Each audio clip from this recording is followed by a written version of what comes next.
best wrestling in the whole world. Oh shit! It's Vince Russo! Whoa, hold your horses there, Mr. Nerd, is it? That's it. You want lucha libras, whatever you call them, go to Japan. The wrestling fans are racist. Welcome everybody to You've Got to Be Kidding Me, episode number 9, covering February 2003 in TNA Wrestling. I'm Garrett Kidney. I'm joined by my co-host Liam Jones. Liam, how are you doing? I love to be here and I love to be on time. I'm ready to go. Let's talk about Total Non-Stop Action 2003. February, probably? I don't know. We'll work it out. Vince Russo's here. Tony Schiavone's not here. Jeff Jarrett's doing some weird shit. What a show. I like how you threw yourself under the bus by suggesting we're on time. No, we're on time. Steamrolled past it so that I couldn't call you on it. That was a strategy. It's called taking accountability, but not taking punishment. I was actually not going to throw you under the bus for it. I was going to ignore it. But now that you brought it up, you might notice this is in the podcast feed a day late. Liam slept through our recording time like a horrible human being. I'll have you know, I take no responsibility for this, by the way. I set an alarm. If I set an alarm, that's me with intent, okay? And my alarm just didn't go off or something because I slept through it. And I finished up watching NWA-TNA episode 34. Was that the last one? Sure. Whatever it was. I'm scrolling down to clarify. Yes. Episode 34. I was like, wow, what a perfect episode. I'm so ecstatic, can't wait to talk about it. I have an hour before the show starts, I'm gonna go take a nap, so I'm all fresh and rested for the podcast. And I set my alarm, and I take my nap, and then when I wake up, it's 2 a.m, and I don't know what happened. Yeah, and I sent you messages, and I'm like, hey Liam, Liam! But then you weren't there, and I sent you the wonderful poster for this episode, by the way. Tremendous poster. As usual, if you check our Twitter feeds, you'll find the poster for this episode. Tremendous stuff. And eventually you woke up, and it's like, oh, sorry. And it's like, oh, god damn it. And you're like, oh, I can't stay mad at you. Well, you know what? Given what we're going to talk about next, I can just take a well-deserved victory lap. Over the last week, we posted our 2002 TNA draft to Patreon. Where me and Liam took the entire rosters of NWA-TNA from 2002. We drafted our own roster and put together our shows. And we left it to you, our dear listeners, to determine the winners. And by a margin of 77.2% to 22.8% with 57 votes, which is 30 odd more patrons than we currently have, but let's ignore that. I won in a thorough landslide victory. So thank you. I am the best drafter here on this podcast so far. All I can say is I want to re-vote, I want to recall. There was clearly people voting from outside the purview who hadn't even seen the cards or the rosters ahead of time. You won pure, it was a popularity contest, had nothing to do with the merit of the cards. Stop the vote. Oh, this is bullshit, I'm being censored, they've taken me off Twitter. To be fair, I think it's also a lot to do with the quality of the cards. No, because if it was all to do with the quality of the cards, I would have won.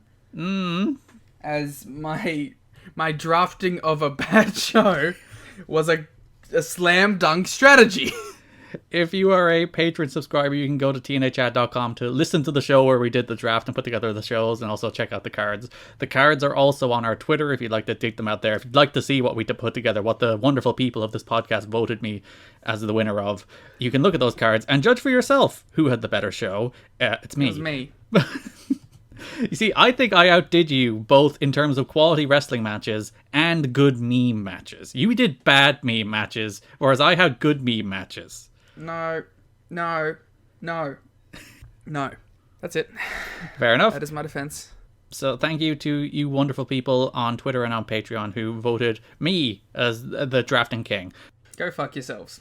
We'll do this for each year of TNA, so when we finish 2003, we'll do another draft for that too. And I will maintain my legacy here of being draft king.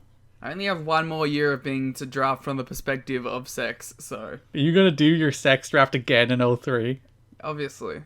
After that, then things get serious. Then it starts to count. This is all meme drafts. I would never lose a real draft, as you could see from our AEW draft posted to Garrett's Twitter, where you could see I won and crushed him in every aspect. There was no official poll for that draft, so there is no written record of who won that draft. So unfortunately... I can go to the responses and find out. That's considered a no contest. Those were write-in votes.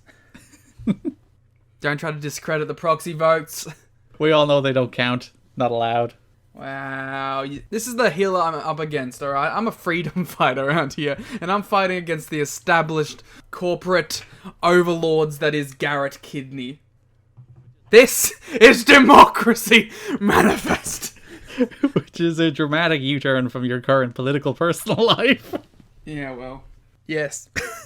Anything else going on in your life, Liam? Yeah, I got my second jab yesterday. Oh, you're fully jabbed. I'm full jabbed. Eat shit, COVID. Which Can't means, get me now.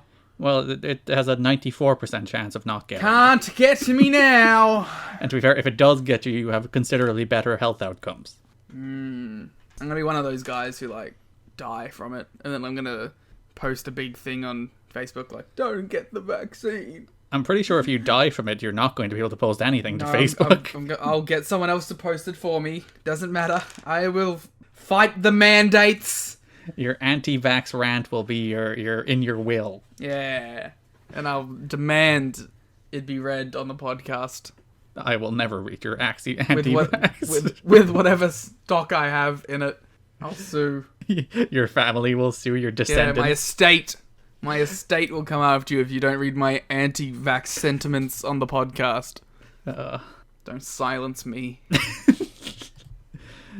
Nah, go get jabbed though. Well, we like to have fun around here, but like, you know, don't die from the disease. Don't die a horrible, entirely preventable death. Also, and like, unless you're one of those people who just can't get the vaccine, and I'm sorry, don't want to leave you out. Yeah, we're doing booster shots at this stage, and then there's still people who can't even get their, like, actual double jabs.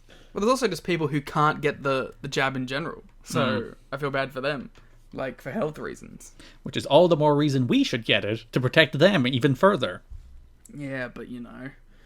Oh, I don't want to be told by the government what to put in my body. It's like a sentiment I agree with, I guess, but like not under the circumstances. You kind of have to weigh, you know, the greater good against it. That's the thing. It's like that argument is being entirely weaponized in bad faith by people who are anti-science. Yeah, like people who are against AEW. If you don't like AEW, you're an anti-vaxxer. Honestly, if you look at the people who jump in my mentions, they're nearly always, like, not nearly always, but the majority of the people who get really No, it's a mad 1-to-1, 100% cross rate. So just think about that next time you post your, oh, Tony Khan should worry about his own company tweet, that I'll be reading it as, oh, don't go get jabbed, there's little microbes in there that'll rot into your brain and turn you into a Democrat. But, like, yeah, it is my favorite little game when someone says something really dumb in my mentions. I'm like, I'm going to click through to your... Oh, yep, there you go. There's, like, anti-vaxxer. There's, like, some transphobic, homophobic, racist shit in their, like, first 3 tweets. And it's like, yep, that adds up. For all 3 of their followers. Yeah, they're just shouting into the void at all these people, ruining their lives by trying to help people. You know what I don't get about anti-vaxxers? Well, I don't get a lot of things about anti-vaxxers. But, like, literal billions of these vaccines have been administered at this stage. Like, billions. It's probably, I don't have the numbers on this, but it is probably the most distributed vaccine in the history of mankind. I'd say more than likely, in terms of, like, not percentage numbers applied to the population, but in terms of, like, you know, actual raw numbers of vaccines put in arms. And they're still like, oh, it hasn't been tested, it's not safe. It's like, I'm fine, you're fine, my entire family is fine. What are you waiting for? 6.23 billion. There's so many people being administered vaccines. And you're still like, I don't know, I think it might not be safe. 27.8 million doses a day. They're not telling you how unsafe this is. It's like, buddy, I've had them in my arm, circulating through my body for like 3 months now. You're gonna look a right fool when my arm falls off tomorrow. I will. Or when you are one of the statistically very unlucky people who do in fact die of COVID after getting 2 vaccinations. My doctor was like, alright, so it's because it's your second vaccine, we have to have a chat about possible side effects. And you're like, alright, this is stage 1, you can get a little red. Stage 2 is that you'll experience flu-like symptoms. Or stage 3 is that, you know, you may feel some tightness in your chest or heart racing. It is not a blood clot, you will not die. And I was like, okay, but what if it... No, she's like, no! It's not! And I was like, alright, I'll take your word on it. It's literally billions. And, like, it's never the thing they say it is. Like, never, ever, ever is it the thing they say it is. It's not that it's not tested, because once people are like, it's not approved by the FDA. It's like, well, when the FDA approved it, what are you giving out about now? They'll find something else. They always find something else.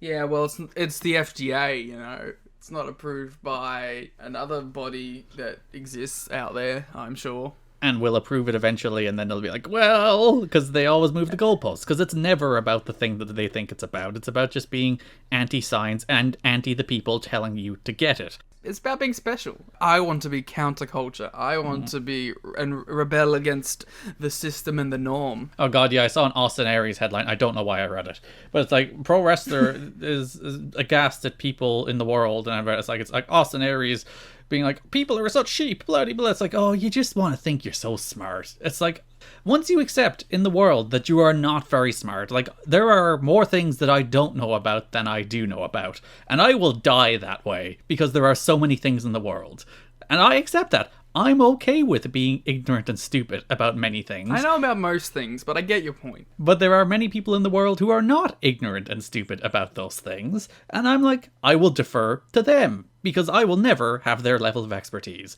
Ever. No matter how much reading of Facebook I do, no matter how many stupid YouTube recommendations show up in my feed, I will never be as smart as those people about these things. And I'm okay with that. And some people just can't accept that, because they have to be the smartest person in the room at all times. See, that's how I feel when I make a wrestling take and people question me. I'm like, do you not understand that I am the smartest person about this? Why are you trying to come at me? I have a doctorate in this, essentially, at this point. Why are you even questioning the things I say? Is it a doctorate in thugonomics? It's a doctorate in New Japan from 2013 to 2017. As opposed to a doctorate in WrestleNomics. That's Brandon Thurston. All of us can only aspire to be that level. Alright, we'll talk about some TNA. I guess.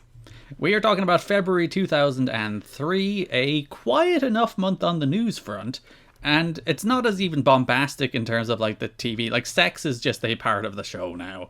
It's a baked-in, accepted part of pretty much everything that happens on this telecast. And I guess that's a thing I've just come to terms with. I don't think it's been horrible, to be fair. It's a consistent storyline, which is nice. If there were better wrestlers in the group, I feel like I'd like it a lot more.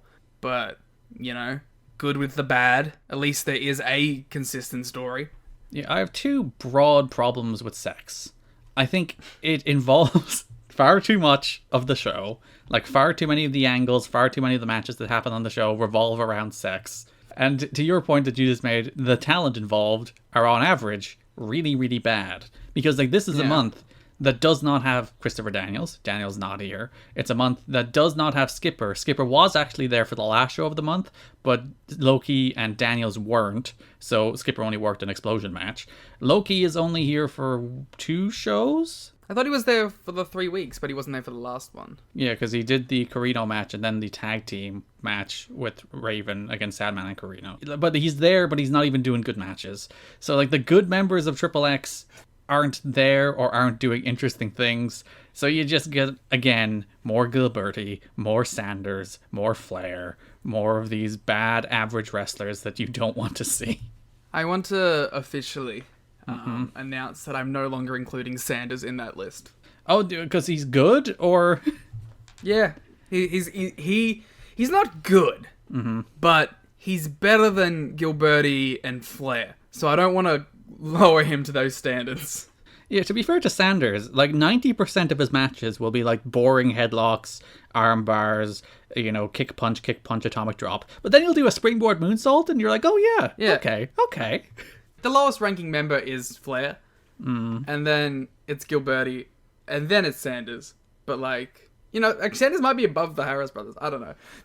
I don't want to include him in the bottom tier anymore. He's graduated to D. So clearly it's been a very big month for Mike Sanders. Yeah. He's no longer among the worst at sex. Yeah. He's now like a D tier sex guy. Yeah. Oh yeah, Bee Gee's below all these people too, by the way.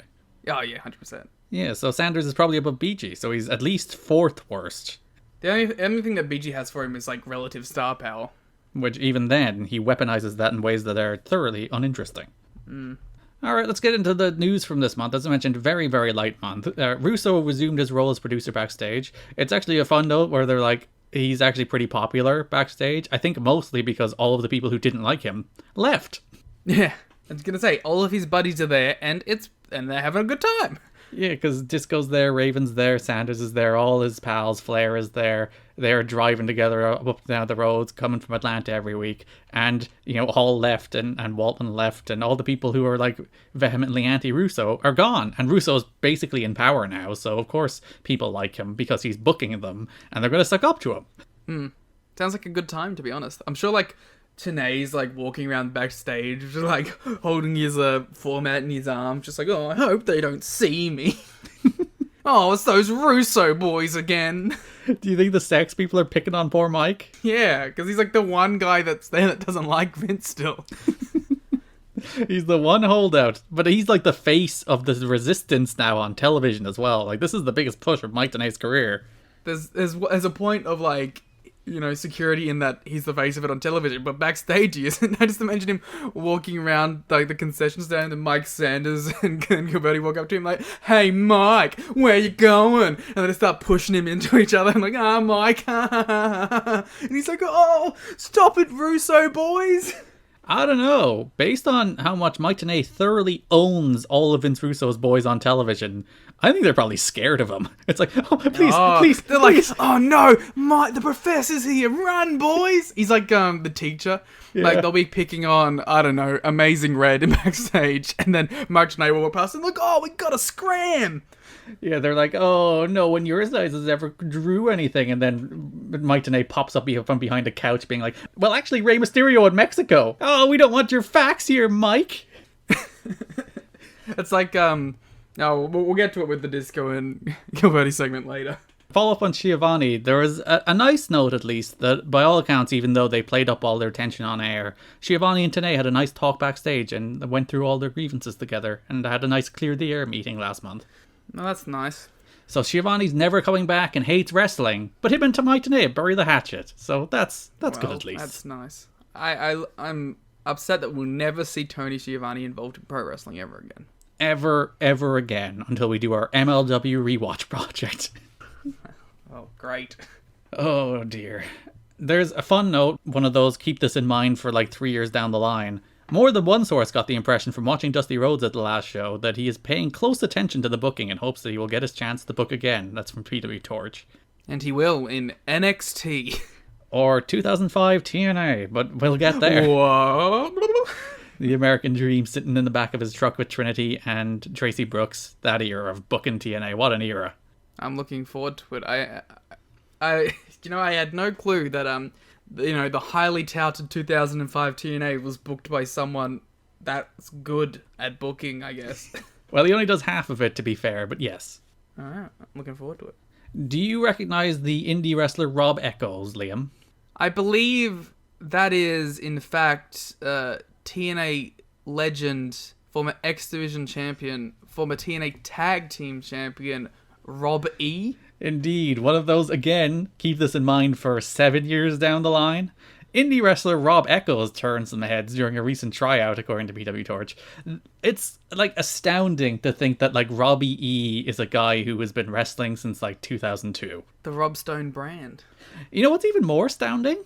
The dude has been on television for over a decade now. At, like, I don't know, like, and there's such a weird, like, level of push, too. Like, he's just always been around. He's just a guy who has constantly been on one of the relatively well-watched TV shows since the year 2010. Yeah, fair play to him.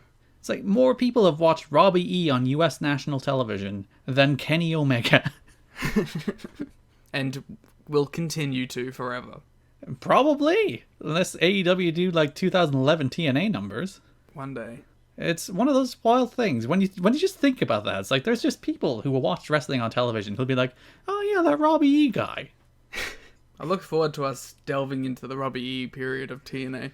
That will be quite a bit down the line.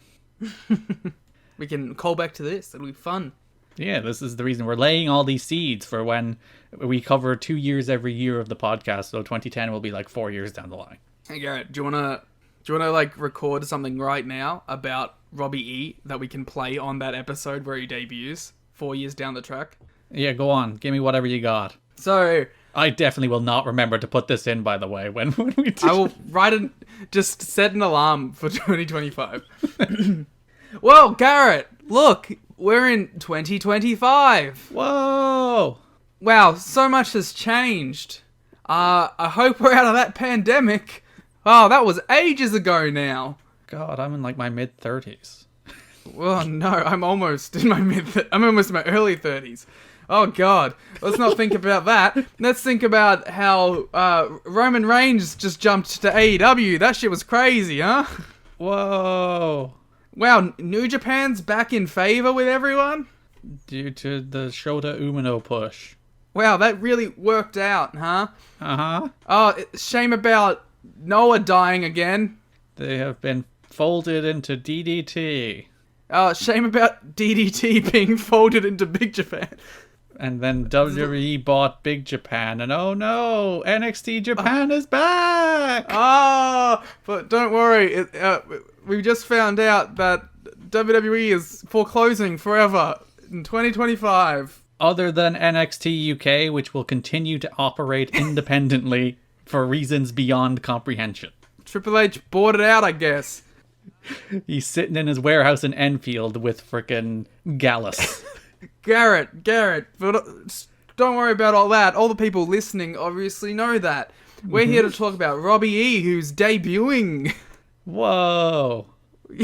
Cool. He's doing a Jersey Shore thing. I hope it's cool. We're ghosts now, I guess. Oh, yeah. Back in 2003, they were looking at him. Isn't that funny how 7 years later, he's now debuting? Hilarious. Alright, now back to 2021 now. Bye! Goodbye, ghost of Robbie E. future. You're also coming with me. Come back. Oh, hi.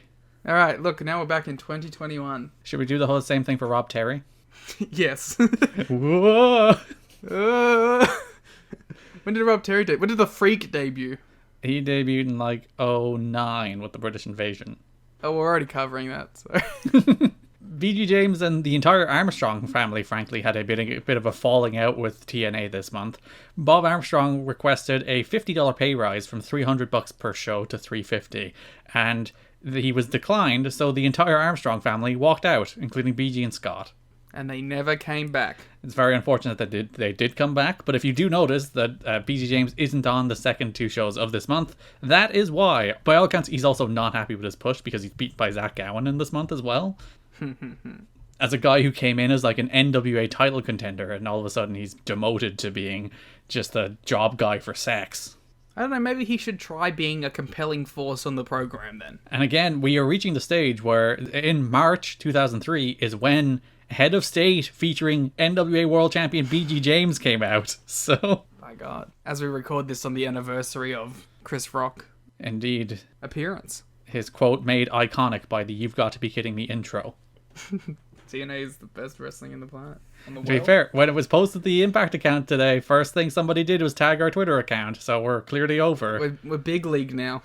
We're just people who are tagged in mentions. That's the dream, isn't it? It's when you know you've made it. I need to know what they think of this. Hmm.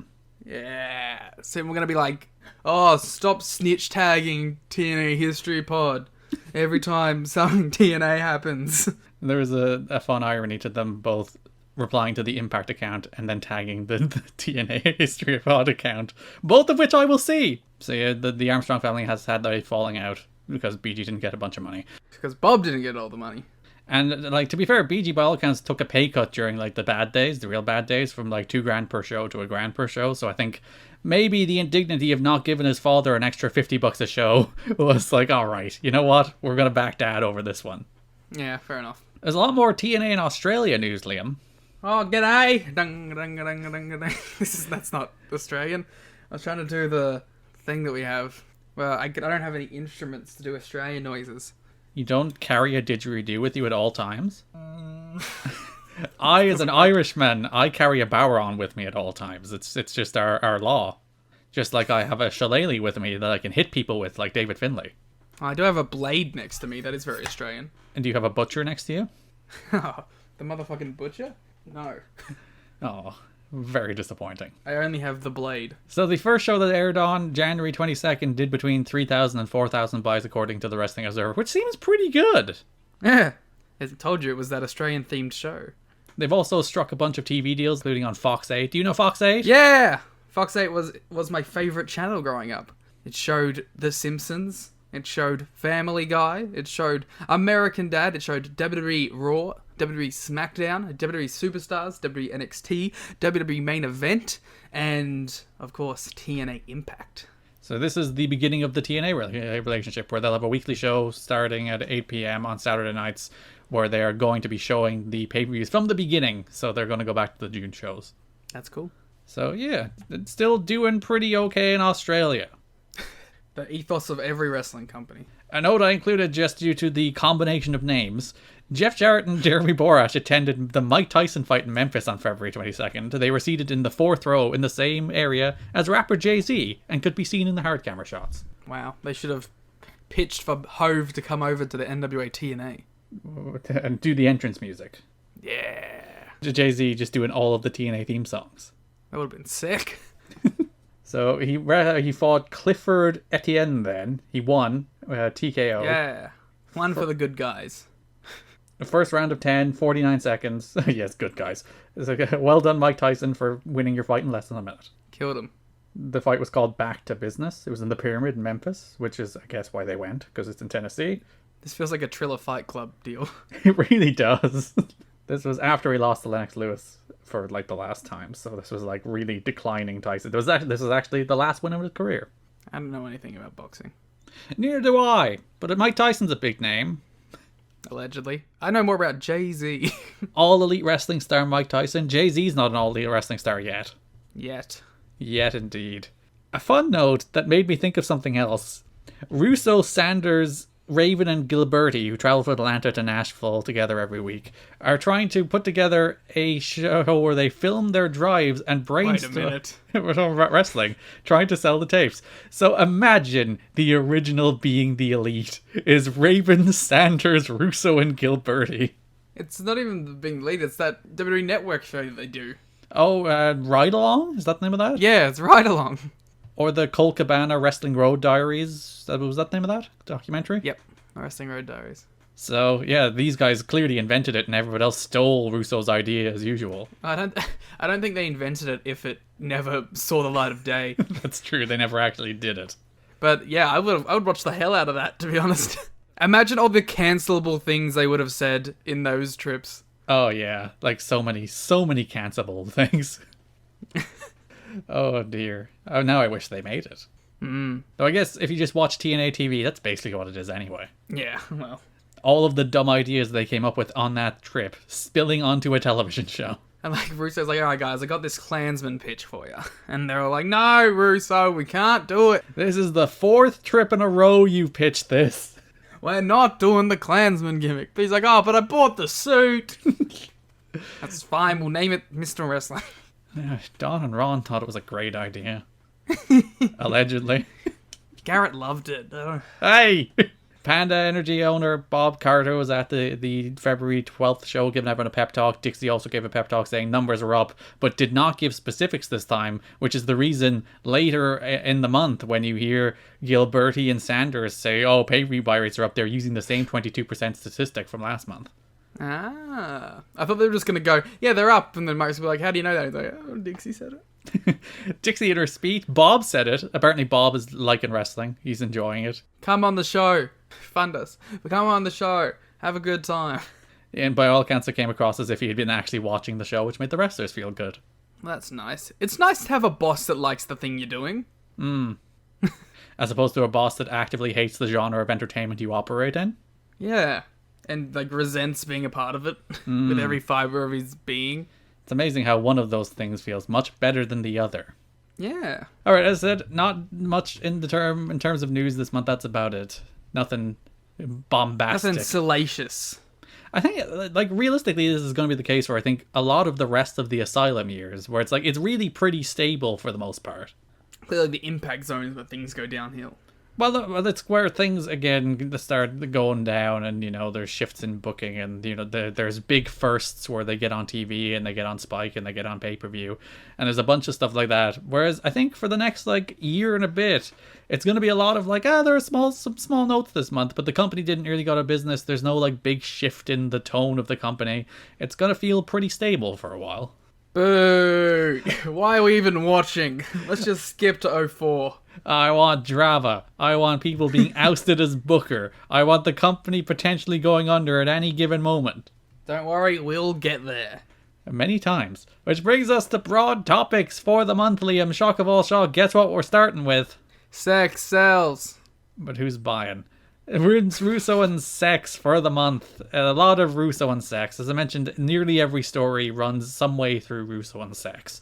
The big thing is Russo is now feuding with Jeff Jarrett in full. It's not like a weird side part of the Vince Russo and sex stuff. Like, this month is defined by Sex's feud with Jeff Jarrett. Yeah, Russo loves Jarrett, but he wants him to join sex. Jarrett joins sex? ? It's a swerve. It's a hell of a month for the Russo-Jarrett family dynamic. We'll get to that when we get to the end of the Russo and Jarrett sex stuff for the month. But we opened with the strangest segment that I thought was just so thoroughly lame, which was sex dressed in, like, military attire. They were like commandos, troops with their face painted, wearing camouflage pants. And the whole thing was like they were wearing, like, balaclavas, and we weren't meant to know who they were, but they were obviously sex. It's a look that I'm sure the Harris brothers were intimately familiar with wearing. Allegedly. The problem is, right, is that, like, none of these guys are Tough.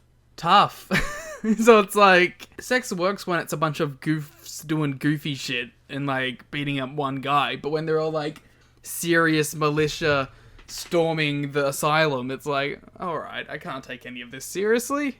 Yeah, this feels like exactly what it is, which is a bunch of goofball nerds dressing up like military tough guys and trying to be cool, and thoroughly failing.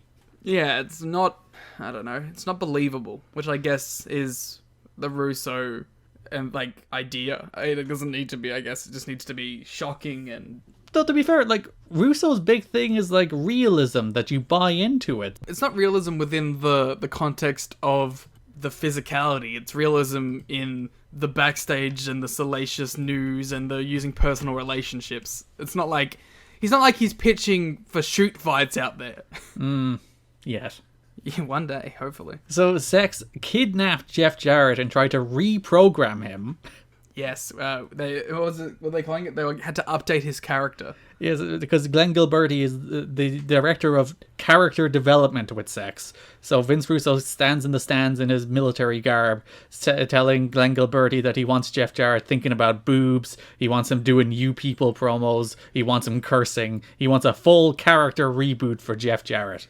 He wants him thinking about tits and ass. Yeah! It is funny how, like, Sex do mostly get heat, they mostly get booed, until Vince Russo does that. He mentions tits and ass, and everyone's like, oh, yeah. Oh, we like that. So they beat him up. Like, even the freaking reveal for this entire angle, where, like, the show ends with Sex all running out. They all, like, beat the hell out of all the baby faces, standing tall, acting like cool guys, in a really, like, lame, boring beatdown. Probably most notable for something that happened off screen, which was Brian Lee fell on a stage director and knocked them out. Oh, no. So there was a ban on wrestlers brawling around the announce table because of that, and a lot of people were mad that Vince Russo in particular was very fond of going around the announce table, and one of the stage directors got knocked out, so like, stop it. Yeah. Lucky that this was 2003 and not 2021, where they would have got their ass sued out of them. Probably could have happened in 2003 as well, to be fair. Yeah. But, I think we would definitely be talking about, a case of, is this company going to get shut down again? Had it happened later on. So yeah, the show ended, Sex doing that big beatdown. One of the members came out, everyone thought it was Glenn Gilberti. Glenn Gilberti walks out naked with dick out, a comically stuffed underwear. I don't know, I think that's real. That's a shoot. It's a shoot penis as opposed to a worked penis. Worked penis, yes. I'm sure there's a lot of worked penis in Sex. And I mean that on every sense. Yeah, it's the psychology of sex. Yeah. But Jarrett then reveals himself to be one of the members of the Goon Squad, and like he punches like 3 guys and they go off the air. And like, really, they did like a 6-minute beatdown for that really lame reveal. It was very, terrible Attitude Era angle where like rips the mask off and starts going to town, and it's like, all right, it's not exactly interesting, is it? No, and like it was committed so much of the show to it, like the opening segment where they ran out, and then the closing segment where like that beatdown did go on for ages and ages before they just like did like 10 seconds of Jeff Jarrett revealing himself and punching some dudes and went off the air. If he had have at least started swinging a chair or something, Break out some Stone Cold Jeff Jarrett. I guess that would have been like a cool touch too, because it would have been like, aha, his character did change.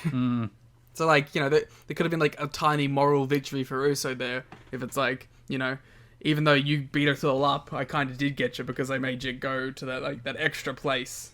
Yeah. So after that show, it didn't air until the opening of the February 12th pay-per-view. After that, they tied Jarrett up. They all got the better of him. They tied him to the ropes and they beat the living shit out of him with a strap in a way that looked very gnarly. Yeah. Well, that's how we know that Loki was on this show, because he whipped Jarrett in the back of the neck. Oh yeah, he did. He like went straight for the back of the neck. The man did not hold back. It's like everyone else whipping him on the back, normal whipping behavior. Whereas Loki's like, no, I'm gonna shoot at him and hit him in the neck. Yeah, a couple interesting notes from this segment. We had Vince Russo saying that this is New York style. So if we have any New York listeners, please tell us about the multiple times in which people are dropped from ring ropes, tied to them, and then strapped with leather straps by multiple people dressed as militia. Because that's apparently New York style whippings. Yeah. And then we had the really cool shot of the NWA title being strapped around Jarrett's back, so that while it was being whipped, you could see the NWA title. Well, yeah, that was a much better angle than the angle they actually closed the last pay-per-view with. I wonder if it was just pure like time constraints or something. The angle went about 10 minutes longer, so if they were out of time, they dramatically mistimed the show. I think the intent was always to do it after the show, maybe get some buzz that there was like, oh, there's this killer whipping angle, oh, they're going to show it in the next show, something like that. I think that was the idea. Maybe. So that means Jarrett missed the next show until he showed up at the end. Yeah. In classic pro wrestling fashion, it's like Jarrett is staying home, licking his wounds. Oh, the poor guy. And then he shows up, but then he gets beaten up by AJ. Say what you want about Jeff Jarrett, but the man has been taking his fair share of physicality over these last couple months. So he got whipped, he got beaten up, then he comes out to save Steve Corino and Sandman from Sex trying to do the same thing they did to him, and then AJ drops him with a Styles Clash on a chair. Which brings us to the next week, in which probably the best match of this entire run of TV happened, which was AJ Styles against Jeff Jarrett. One of the biggest feeling NWA title matches so far. That's exactly what I was going to say. I was going to say this felt like this felt... The only other time that I think a match felt this big was the Ron Killings Shamrock one, but this was a good match on top of that. So like they both had similar atmospheres, but this one actually delivered in the same way. Yeah, because this is AJ finally getting his world title shot. His final this is his official bump up to heavyweight. He's finally getting his world title match, and these two, I've never understood it, but they have bizarrely good chemistry. Well, I think what it is, and you can see it here 100%, is when Jarrett's in there with Styles, he wants to work up to Styles' speed and level. He doesn't want to bring Styles down. So it's really interesting watch, because it's Jarrett going at 100 miles an hour trying to keep up with Styles, not doing the story of the old Southern style, clipping the young high flyer and slowing down the match. It's just go, and I think it kind of rocks. Yeah, and AJ bumps like a madman. There's a bump in this match where Jarrett just shoves him up in the air and AJ just comes down on the knee. And it looks so good. Just aesthetically too, this month, AJ looks like the most AJ Styles he's been. With his cool green DX Styles gear and the purple gear at the end of the month. And I also thought a really interesting note about that shirt is it's not a TNA shirt. Yeah. It's an AAW shirt. Oh. Because there's a big old AAW logo on the back of it. I can't imagine they were best pleased about him wearing non-TNA merch on a TNA show. I guess. I noticed that. I was looking for a TNA logo. There's no TNA logo on this, and it was like some sort of AEW logo. Is this match the birth of like the Jeff Jarrett formula? It's definitely the most modern Jeff Jarrett's felt. Yeah, because like it's the Jarrett match where he's doing everything under the sun. He has a good wrestling match, and it's what really infuriates me about him in TNA, honestly. Because you do watch this match, and it's like, you could go out there and have just a top-notch match with AJ Styles. Like, he could. He did for 3/4 of the match. And then they just descend into the Jarrett bullshit, which in this match I think broadly worked because it's the first time they've done it. It also makes sense, yeah. All the interference, all the like near falls, there's 2 ref bumps. It's like the full Jeff Jarrett shebang that will become infamous and we will become sick of by 2005. I think I'm going to stick in with it. This is, I think, the first time we've seen it, and I'm looking forward to hating it within like 3 weeks. Because here, it works. It does work. You know, the crowd are living and dying on the near falls. They're living and dying on Siaki and Zabisco and the Harris Bros and all these people running out and interfering. Even if I think it doesn't make a lick of sense that AJ was fine with Zabisco helping him cheat, but Siaki helping him cheat is a big no-no. Even though he entered the building with Russo, so he's on board with Russo. I don't know. Larry Z is his guy. I think he's expected for his guy, but keep those. Like he said, he doesn't agree with the ethos of Sports Entertainment Extreme. But he entered the building with Russo. That's the whole thing. I honestly thought the whole swerve of that was going to be just that AJ needed a lift. He just couldn't get a lift to the building. Oh, my car broke down and Vince was nearby. Yeah. I also think if you think about the main event for a bit, it kind of buries AJ because like Jeff Jarrett kicks out of everything in this match. Yeah, I don't know. I feel like AJ might be able to overcome it in the long run. Perhaps, or get over in spite of it, rather than overcome it. Really. Well, isn't that what you want? Organic. The Bryan Danielson. Yeah. See, and like this, easily the best match of the month, the Styles and Jarrett match. Again, probably the best world title match in the history of the company. I think usurping the Killings and Jarrett matches for that. Yeah, 100%. Yeah, check it out. And a great crowd by all accounts, like 1,300. It was the sellout for the last 2 shows of this month. So I'd imagine the idea of this Russo, again, people being like, oh, the sports entertainment. It's like, oh, you gave them a good main event and people showed up. Oh, shocker, even though it was papered, as usual. There's even a thing next month we'll talk about them like being like, should we be giving away so many free tickets? But we'll talk about that next month. Imagine buying tickets and then seeing everyone else just walk in. You're like, what? I think that's the thing they talk about next month. It's like, if we keep giving people tickets, nobody is going to want to pay for tickets. But hey, it contributes a good atmosphere here when it's full and packed and the people are interested. Yeah, the Asylum is really cool when it's actually full. And when it's actually enthusiastic, because for lots of these shows, it's not. So when it's enthusiastic, it's quite fun. But you can't blame them. So then the last show of the month, NWA-TNA pay-per-view number 34, February 26th, is built around the ultimate of shoot interviews, Liam. I love all of the stories about this. So the last show went off the air with Russo going to Jarrett's house to have a chat with Jeff's wife Jill and his kids. So that's the big cliffhanger that Russo left the building that night. He's not going to be there for the Jarrett Styles match. And surprisingly, he wasn't there. It wasn't the pro wrestling thing where he said he's not going to be there and then he showed up. He wasn't there. He was going to Jeff's house. So then the February 26th show is built around Jeff Jarrett joining Sex. Russo has convinced him. Russo tells us that Jeff Jarrett has seen the light. He has finally joined Sex, and he's going to reveal why in the main event segment with a big welcome home Jeff banner, and then they play a tape where it's Vince Russo's kids, Will, and I believe BJ is the name of his other son. They cut a promo about how bad a father Vince Russo is. His shoot children are put on the screen. His oldest son, I think, seems like 15, 16. The younger one seems like 8, 9, 10-ish. The older one's a work of. That's the thing. It's a good promo. Fair play to him. The apple didn't fall far from the tree. He's a good promo like his dad. where like he cuts this promo about how Vince was never around. He moved them from Connecticut to Atlanta when he went to work for WCW, and then all of his friends and stuff were left behind in Connecticut, and they'd go see movies as a family, but Russo would get a phone call and leave, and he'd missed the whole movie, and he was like, Dad, I love you, but you're not around for this family. I have very conflicted feelings about this, because if you think about it, I think it's pretty effective, but I'm also like, what's the point of this? I think, well, it's just to further the whole like Jarrett Russo stuff, but I think it's interesting. I think it's pretty compelling. I also think that the live crowd did not give a single fuck nor shit about it. Oh yeah, the worst part is when they cut back to Russo live before Russo does his promo about how his kids suck. The crowd are actually chanting boring, and you can hear them chanting boring underneath Will Russo's promo, which is a shame. Again, a good promo.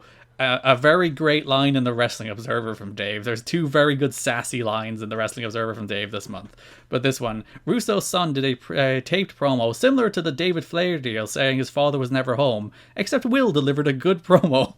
Yeah, and, you know, as we want to say too, just further biting off of Brian Lawler's gimmick. Yeah, there's a lot of Brian Lawler characters on the show. A lot of sons giving out about their fathers. Yeah, I'm sure we'll get to that. I'm sure. It happens multiple times this month. Never mind every other month. It also ends with a big angle too, so... Involving Brian Lawler, which we'll again get to in a moment. Russo then responded to his kids, and he called his kids ungrateful shits. And he was like, one of them a freak. He did. He called his younger son a freak. And he was like, I let you stay up to watch Howard Stern. I went down and got you out of trouble when you were in trouble in school, and I gave out to your principal. And it's like, all of the things he illustrated are like bad parenting. I think that's meant to be the bit, though, isn't it? Probably. That's like, how dare you be ungrateful for my bad parenting. I let you host poker tournaments in the house after school. And, of course, he ends it with the strongest line of, yeah, well, all right, when I get home, I am going to go into your room, and I'm going to beat the shit out of you. He does, in fact, threaten child abuse here on national pay-per-view. I wonder was there people who were like... Because, you know, famously, when Vince McMahon was blown up in his limo on Raw, Donald Trump called Titan Tower as being like, hey, did Vince just die on TV? That's a guy that was in charge of a country. Yeah, he was elected by the people to run a country. Great job, America. But I do wonder, was there people who watched this who's like, oh, Vince Russo has threatened to beat his children here on television. I better call Child Protective Services. No, it's 2003. No one cares. The Trump one was 2007. Yeah, but like I'm saying, I mean, they may have thought it was legitimate. They didn't give a shit. No one cares for poor Vince Russo's kids. Yeah, and everyone fucking punched their kids in the head in 2003. I think it was just accepted part of the culture. Okay.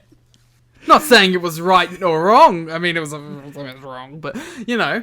I don't know. I think you're saying that this is an acceptable behavior. This is an acceptable response for Vince Russo here toward his children, bearing their souls to him. Hey, Garrett, I'm going to come to your house and I'm going to beat the shit out of you like I've never done before. I think everybody who listens to this should call the police on it. Which one? The Irish police. Get them on the plane. So this segment does end with Jarrett coming out. He spears Russo before the new stable of David Flair, Brian Lawler, and Eric Watts show up. The amazing Fail-Son stable of second generation stars nobody ever wanted to see have combined their forces to attack Jeff Jarrett, the second generation son, who I guess people kind of want to see. You should have seen like the moment of realization when I was like, they're all second generation. Ah, Jarrett's second generation. Ah, we just had Vince Russo's kid on the fucking screen. I was like, wow. Actually, I think Jarrett might be third generation, but still, either way. Whatever, doesn't matter. But like, yeah, following the Russo kid stuff too. Oh, like this is art. This is the closest we've gotten to art in this company. So we do have a recurring through line in TNA history of it's about people with daddy issues. Yeah. Jeff has daddy issues with Jerry, and he's picking sides with Russo, who has daddy issues with Will, who is taking sides with Jarrett, who is feuding with Flair and Lawler and Watts, who all have daddy issues. Wow, what a story running through here, this TNA. This company's pretty hot. It's got Jarrett versus Watts, Lawler, and Flair.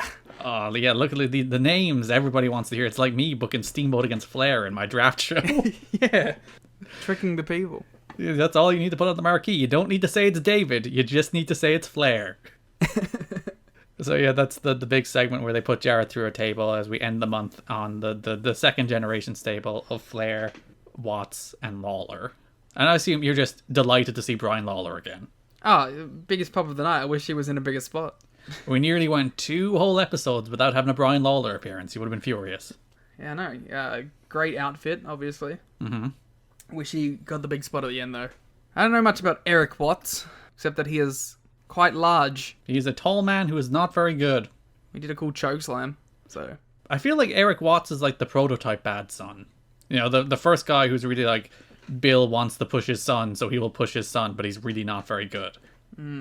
It's actually funny, the best second generation wrestler on this show, on these shows that's mentioned, doesn't even show up, and that's Dustin Rhodes. Yeah. Which does pivot us to Russo, while feuding with Jeff Jarrett for most of the month, also feuded with Dusty Rhodes for most of the month. Just a light bit of feuding on the side. So yeah, he has the usual issues with Dusty. It's the usual tradition respect stuff. Nothing too groundbreaking. The big thing is Vader shows up to be Dusty's pal. Yeah, I really wish I cared about it. Yeah, it's certainly not Vader. It's not the Vader you remember. He is considerably larger, considerably less mobile. But though he occasionally does just do cool suplexes on Nazis, so, you know, that rules. Alleged. No, the suplex happened. I think didn't we do that like exact joke on the watch along? Don't worry about it. We did. It's right. only the number of people who are listening to the $10 material are smaller than the number of people who listen to the podcast, so we can repeat material. It's a nod for them. And there's only like 5 people who will be like, "Oh, hey, wait a minute." They don't have to call out our distinct lack of originality. Yeah, it's fine. Just edit this out. Don't worry about it. So yeah, the daddy issue thing does prop up where when they're face to face at one stage, Vince Russo is like, "Your issue with me is because of Dustin Rhodes, and nobody cared about Dustin when he was like the Lone Star Dustin Rhodes, when he was just the young up and comer who was just regular old Dusty's son, and they only cared about him when I made him Gold Dust, and you resent that." And I'm like, actually, you know what? That's a pretty good like premise for an angle. Yeah, but also like I don't know. I think people cared about WCW Tag Champion Dustin Rhodes teaming with Ricky Steamboat. Yeah, you go back and watch those matches. Those matches rule. Yeah, I think people cared. People were into Dustin Rhodes. And again, he is one of the better forced on people second generation sons. Yeah, I'm trying to I mean, obviously, number 2 to Shane McMahon, but everyone else. Dustin never jumped off cages. He's no Braun Breaker, but... We do not respect that name on this podcast. He's no Tony D'Angelo. I wonder, is Braun Breaker the son of fake Scott Steiner? Oh, your dude that you drafted. Yeah, Del Rios. I don't think he is. I wonder, is he part of the family? We should examine the Scott Steiner lore to discover whether or not Del Rios fits in the Braun Breaker chronology. You should have had Del Rios dress up as Braun Breaker. Oh yeah, and they bring him back. They should bring back Del Rios. If he's around. What's Del Rios up to, do you think? Yeah, what's he doing? He's out working. Because it's always fun to, when we're like watching pay-per-views, I'll have Cage Match open usually, and there's like just randos who it's like, oh, they're still wrestling, and they're like local wrestling company. It's like, good for them. We checked out David Young, and it was like 2019 was his last match. He's still shipping away. Fair play. Waiting to get that call for that one last run, the Diamonds in the Rough reunion we're all waiting for. Ooh, I know I am. So the big thing that leads to a feud between Dusty and Vader and the Harris Bros, which leads to a very cool match, even if it's not a very good match. Which match is that? Vader and Dusty against the Harris Bros, Liam. Oh, yeah, I would definitely describe it as cool. It is. It's Vader and Dusty teaming together. I didn't care. I didn't care about any of this. My only prevailing thought about this entire thing was when I was watching Dusty cut his promos, and I was like, yeah, this guy's cool as hell. And then you don't care when he teams with the other cool guy to wrestle the Nazis, allegedly? Nah, not really. Even though, like, the crowd are super into it and it's super hot, and, like, the match isn't great, but it's carried by the fact that the crowd are like, hell yeah, it's Vader and Dusty. I mean, it's alright. I was just more... The whole time I was just watching it and I was just going... You remember when he cut that promo about tradition and being in the hotel room and the NWA title was peeking out the bag, and that's when he's like, that's when I knew wrestling was real, like that moment. Mm-hmm. I kind of went on like some innermost journey about that promo while watching this match, and I was like, man, Dusty is just the coolest. He's like just a real wrestling desperado, you know? Just this bad motherfucker traveling around the country, winning titles, wrestling in like sold out fucking arenas, going to dive bars up. This is what wrestling is. I just had this whole like flush of thought process, and I was like, damn, I should watch some Dusty Rhodes. Why, I only know Dusty as an old man. It's actually funny. I was going to say, in comparison to Kurt Hennig, who did pass away this month, one of the shows opened with the 10-bell salute for Kurt Hennig. But in comparison to his TNA work, which is entirely uninspired and not remotely a reflection of him as a performer at his peak, it's funny that you do watch Dusty here, and like he's not nearly the performer he was at his peak, but he's still the promo he was at his peak, and that still gets you in the heart, gets you in the emotions, it gets you thinking about just how good this man is at professional wrestling. Yeah, it like really it did hit me every time Dusty spoke this month. I was just like, yeah, this guy represents that era and that type of wrestler that you don't see very often anymore. So he's the ultimate defender of tradition for you. Yeah. They picked the right guy. Finally. Yeah. After freaking Bill Behrens and Bob Armstrong. 7 tries, we got there. Ricky Steamboat, and we have another one on these shows with JJ Dillon. So. Yeah, but I also like JJ Dillon. So. And Larry Z. Larry Z is good too, to be fair. Larry Z is like in perfect AEW form right here. It is, like, it's quite nice that there are people finally on these shows that can cut promos. Like, Russo's a good promo for as much as the content of his promos can be terrible. You know, Dusty's a great promo, Larry Zbyszko's a great promo. Raven can be a good promo. Raven can have some days, but also is a good promo for the most part.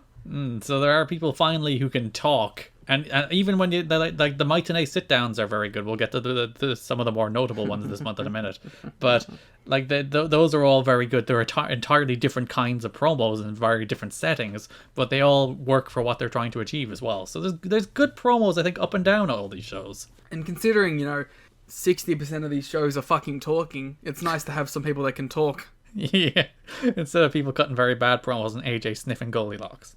Although I am still like an unabashed fan of AJ cutting promos at this point. Even though Larry is literally cutting his promos for him. Just a weirdo dork loser. It's great. Other sex things this month. Raven, his big sex feud was with the Sandman. And AJ, kinda. Yep. So we begin the ECW influx into TNA. Raven is obviously the start of it. We also have Diamond and Swinger on these shows. And the big one this month is the Sandman, who has himself a whale of a time on these shows. He looks like he is having the most fun. Because he debuts on the pay-per-view number 32, February 12th, where he comes out. He saves JJ Dillon, who also debuted on these shows. Defender of tradition, the Sandman. It is very strange that the man who is probably most associated with debauchery in the history of wrestling, the Sandman, has decided to show up on the side of the NWA in tradition here. But that's the case, mostly because he doesn't like Raven. So he shows up, he's beating up Raven, he's drinking, he's smoking, he's hanging out in the crowd. When he's making his entrances, he's kissing women and he's guzzling beer with fans, and also smoking again. Even in his motion graphics, he's smoking and drinking. Listen, there's some things about that I don't necessarily approve of. You don't approve of Sandman's behavior with Lollipop? I just think, have some standards, love. Like, how dare you? The Sandman, come on. Of all the people, the Sandman?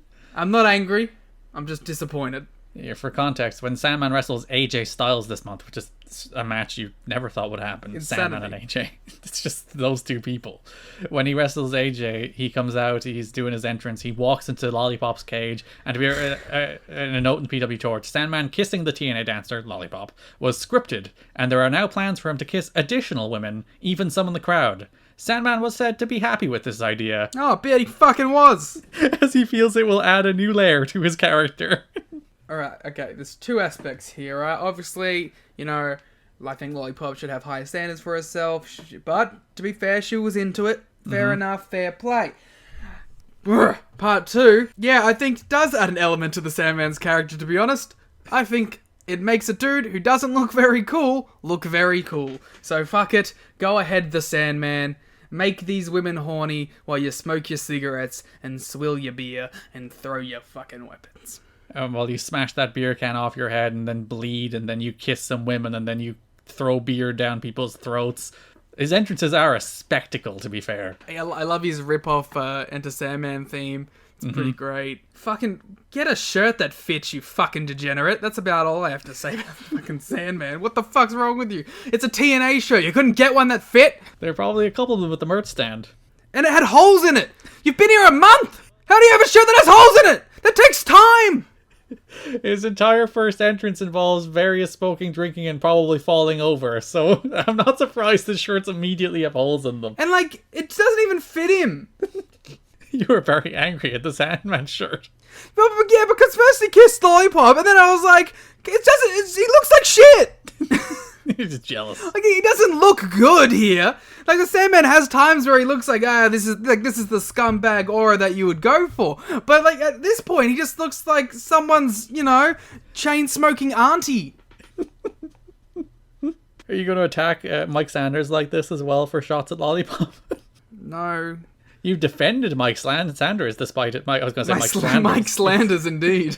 Despite his slander of Lollipop on these shows, so... Sleep with one eye open, gripping your pillow tight. Raven wrestles Sandman in a Falls Count Anywhere match. It's pretty okay. They come back the next week for Raven and Loki against Sandman and Steve Corino. It was pretty nothing. I don't know. My favorite part of that match is there's a moment where Loki goes for like a 619. He does the Tiger Feint kick. He swings back into the ring. And Sandman just grabs him with the Singapore cane and does a Russian leg sweep. And like one, really cool spot. And two, just Sandman interacting with Loki. Oh, every time Sandman interacts with like an AJ Styles or a Loki, it's mind-boggling. But it's also super interesting. And like we said in the watch-along too, I will take random plunder main event over boring 3 1/4 star main event NWA match every time. So like having the Sandman come out here and wrestle Raven in a plunder match and doing this plunder tag match, 100% will take over the alternative. Yep.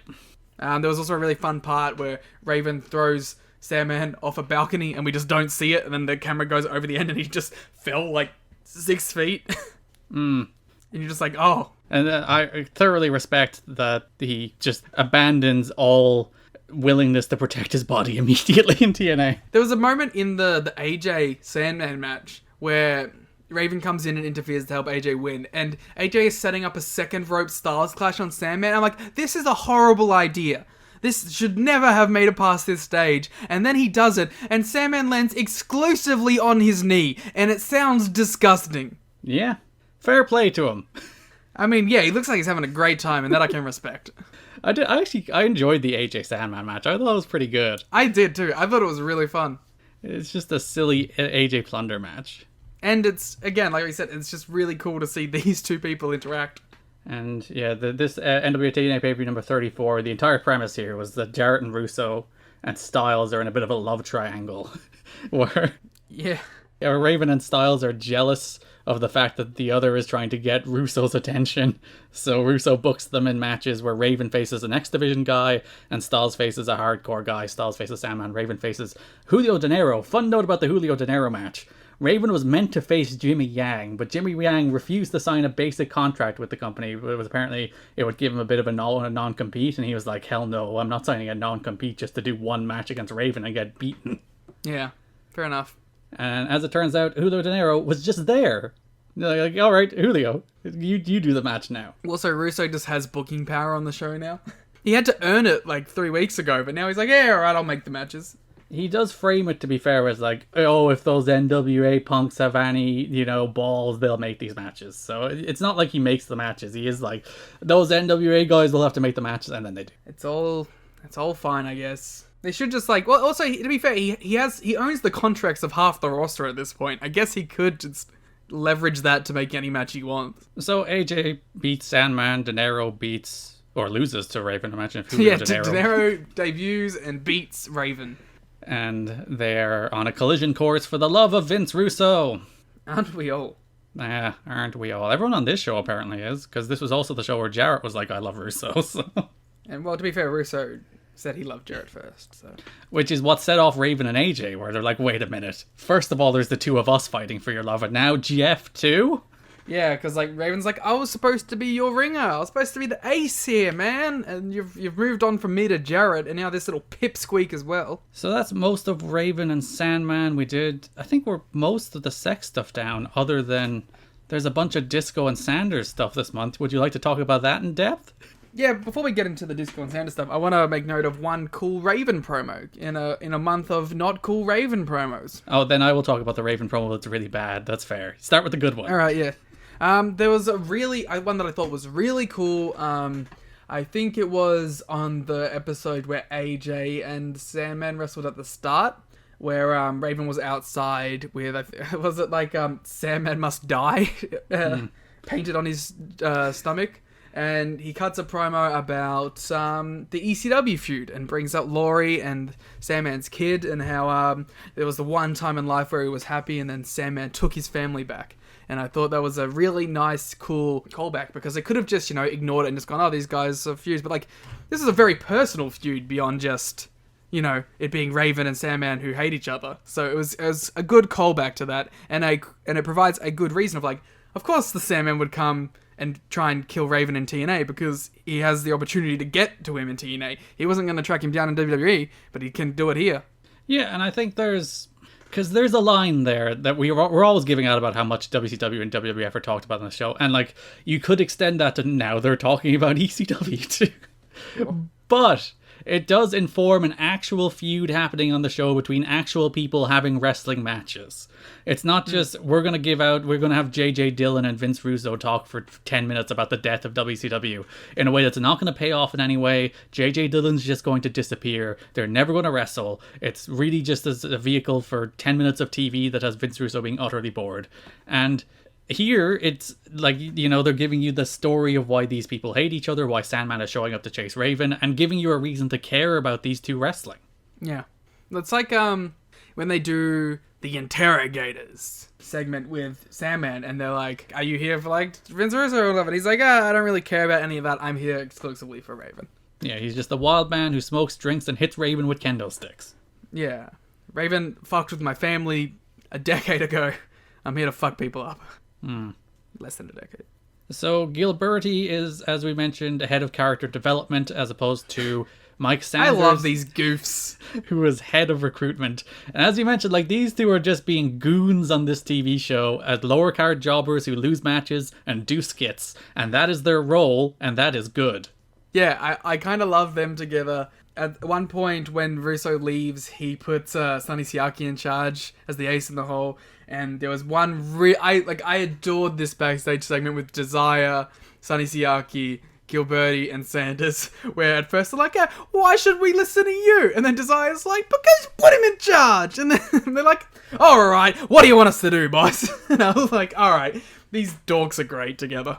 Yeah, and there's sex power struggles going on now, because every time Russo's not there, Siaki is in charge, and everyone else is upset about this, and except Desire. Desire is very pro Siaki being in charge. Or Loki, who is just doing pull-ups on the rafters while everyone is giving out about each other. Just calls him Spider-Man. So there's, I think, is it my favorite segment of the month? No, but there's a segment where they're looking at a calendar backstage. Or if you notice, the calendar is actually Juventud Guerrera's personal calendar that he produced with his own money and had been trying to sell at Mexican newsstands. So Gilberti is looking at this juice calendar being like, oh, you see, this is the kind of guy we could get behind. What's his name? Hulai. It's just a calendar. It says July.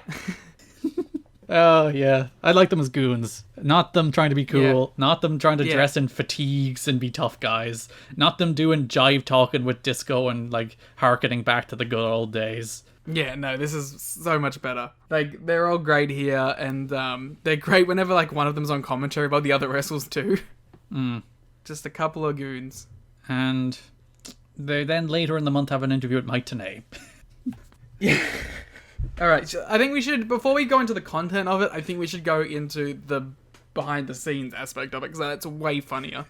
According to the Wrestling Observer, apparently, the version that aired was the 5th take, and this time they kept doing it over because Tenay carved them up too badly on the first take, and they closed the gap until it was fairly even by take 5. I like how they had to keep like building their arguments, and then they took the bits that they were like, all right, that's pretty good, and then like by the time they got to the 5th way round, they had enough content to fire back. It's like TNA just massacred them so badly that they're like, we gotta do it again, and then TNA still massacres them. It's like, guys, we gotta do it again. And like what it basically boils down to in the end is just 2 guys screaming over 1 guy. The fact that like he keeps composure the entire time tonight. Like if I'm in that scenario, I'm getting just as worked up as Gilberti and Sanders, and I'm like, well, fuck you guys too, you know? Like, but he just sits there and he just nods and he just hits them with these cold one-liners out of nowhere. Yeah, because like Gilberti's, why have all these people abandoned wrestling over the last few years? And then Mike Tenay just coolly, you know what, did you ever think it's because of this sports entertainment bullshit that so many people have abandoned wrestling over the last few years? And Gilberti's like, shut up! And Gilberti's like, yeah, you're in this wrestling bubble, you know? Everything you like is wrestling. And he's like, that's not true at all. And he's like, all right, shit, well, we got nothing for that. You know what, I understand that wrestling has to develop and move on, and that there is a balance between this sports entertainment and this pro wrestling. There is a middle ground between the 2 extremes. And then he's like, oh. I really wish we could see the first one. I also really want to see the first one of the Conan interview as well. Yeah, we'll talk about that in a sec. I did hate the freaking disco line where he's like, you guys had traditional wrestling. It's like, no, we didn't. No, there was 1 month. We had 1 month of a traditional wrestling show. And it was the best month. God. You were on most of the shows. You introduced the Dup Cup. You were in that segment. You should know that we didn't have traditional wrestling. We never did, and if we did, it was a brief reprise from nonsense. We had the Dups and freaking the Johnsons and Puppet, but Puppet was good. And the Bruce. Are you insinuating that the Dups weren't? Well, to be fair, they were too. Except, you know, the Dups did jump the shark for the second Dup Cup match. The first one's a masterpiece. In typical wrestling fashion, they went back to the well. The other Mike Sanders Gilberti segment I think worth mentioning is we have the debut this month, debut and only appearance, of Jonah from Tough Enough. Yeah. He debuts, Mike Tenay does a sit-down interview with him. He talks about his experience on Tough Enough. Again, that Tenay backstage interviews format is probably best for a guy who's like green. He's not a great promo, but Tenay can carry him through it, and it works. And then they have a match where Mike Sanders begins the match by offering Jonah a place in sex. Oh, yeah, but this... And he does so the same way he did with Sonny Siaki when he offered him Desire. I got a woman for you, eh? Yes, he has an unnamed woman who was brought in, as PW Torch mentions, specifically with the idea that she would bare her breasts. She is a stripper friend of Raven's. I bet Raven has a lot of stripper friends. Seems like that kind of guy. I love this bit from Dave Meltzer in The Observer. He worked with Sanders and lost when an unidentified pair of breasts teased escaping from a woman's shirt. There was no teasing. And Jonah had to act like he had never seen a pair before, when it's common knowledge he had. How do you know, Dave? Yeah, what the fuck, Dave? Did you send a message to Jonah and go, hey man, you seen some titties before? Dave did his due diligence there. He you know, journalistic integrity. God, Dave. Also, yeah, I resent this teased escaping from a woman's shirt line when they escaped from this woman's shirt. Yep. Especially when, according to PW Torch, she was brought there with the express idea that she would show her boobs. Yeah, she seemed... I don't know if she enjoyed this experience or not. Yeah, I can't imagine she did. You commented that, like, she looked like she didn't want to be there, and then moments later she shows her boobs, so... Ironically, that was the moment where she looked like she was having the most fun, so... Maybe she was building up the anticipation, storytelling. My man Mike Sanders taking a shot at my girl Lollipop. Didn't appreciate that aspect of this, but hey. Oh yeah, he said that this woman, I can't remember the exact verbiage, but is much better than Lollipop. Yeah. I believe he used some derogatory term toward Lollipop as well, which I'm sure upset you. It did, thoroughly. Oh, I wrote down the quote. Never mind. Oh, great. It's actually not that bad. It's like, she puts the Lollipop girl to shame. Yeah. Well, all Sanders has to do is just insult her taste in men, clearly. God, we're still on sex. The last sex thing of the month. Maybe not even the last. We had the on-air debut of Tenacious Z, Zach Gowen. Yep. He defeated BG James in his debut. If you don't know, Tenacious Z, Zach Gowen would go on to wrestle on WWE television, have a notable feud with Vince McMahon. But Z lost his left leg at the age of 8 to osteogenic sarcoma, bone cancer, which began in his thigh and could have spread to his vital organs had he kept his leg, so he needed his leg amputated. He said he was originally inspired to become a wrestler when Hulk Hogan visited him in a hospital as part of a Make-A-Wish while going through his cancer treatment. He said he decided to actually become a wrestler to impress a girl. Yeah. In a quote with Mike Sempervive of the PW Torch, "I remember when I was in high school and all day every day I would just think about wrestling." He joked that he attempted to impress the girl, didn't work, because girls, for some reason, aren't very impressed with pro wrestling. Fair enough. So his attempt to woo a woman by becoming a pro wrestler didn't work, but he was a pretty darn good pro wrestler. Fair play to him. Yeah. That McMahon feud is incredibly memorable, probably for the wrong reasons, but, it's definitely a feud that stood the test of time. It sure did. So, fair play. Zach Gowen is cool. Yeah, he beats BG in a good match. Crowd go nuts. He does like springboard moonsaults. He does like missile drop kicks. It's all really cool. The next next week he comes back. Him, Ron Killings, and Jorge Estrada defeat Sanders, Gilberti, and BG. And it is a fun note. They were like super behind Sanders. They were lining up media. They were lining up like the USA Today and the Best Damn Sports Show to do features on him. On Gowen, not Sanders, I assume. Oh, did I say Sanders? Yes, the Zach Gowen. WWE had no interest in Mike Sanders. So yes, they were lining up all this media for Zach Gowen, not Sanders. Yeah. And WWE swooped in and signed him. So, because TNA offered him a contract and he didn't accept it. And they were like, oh no, why isn't he accepting it? Turns out WWE had already offered him a contract. Well, which is fair enough. Yeah, you can't begrudge this dude going to WWE over TNA at this point. And especially, you can't begrudge this dude anything. Yeah, do whatever you gotta do, man. Make your money. And again, like I said, it's very, controversial angle and storyline with Vince, but legitimately a storyline that has stood the test of time. And it's the thing people will remember. Yeah, so, fair enough. He made his imprint in the business. And also, Brock Lesnar killing him was pretty fun. Yeah.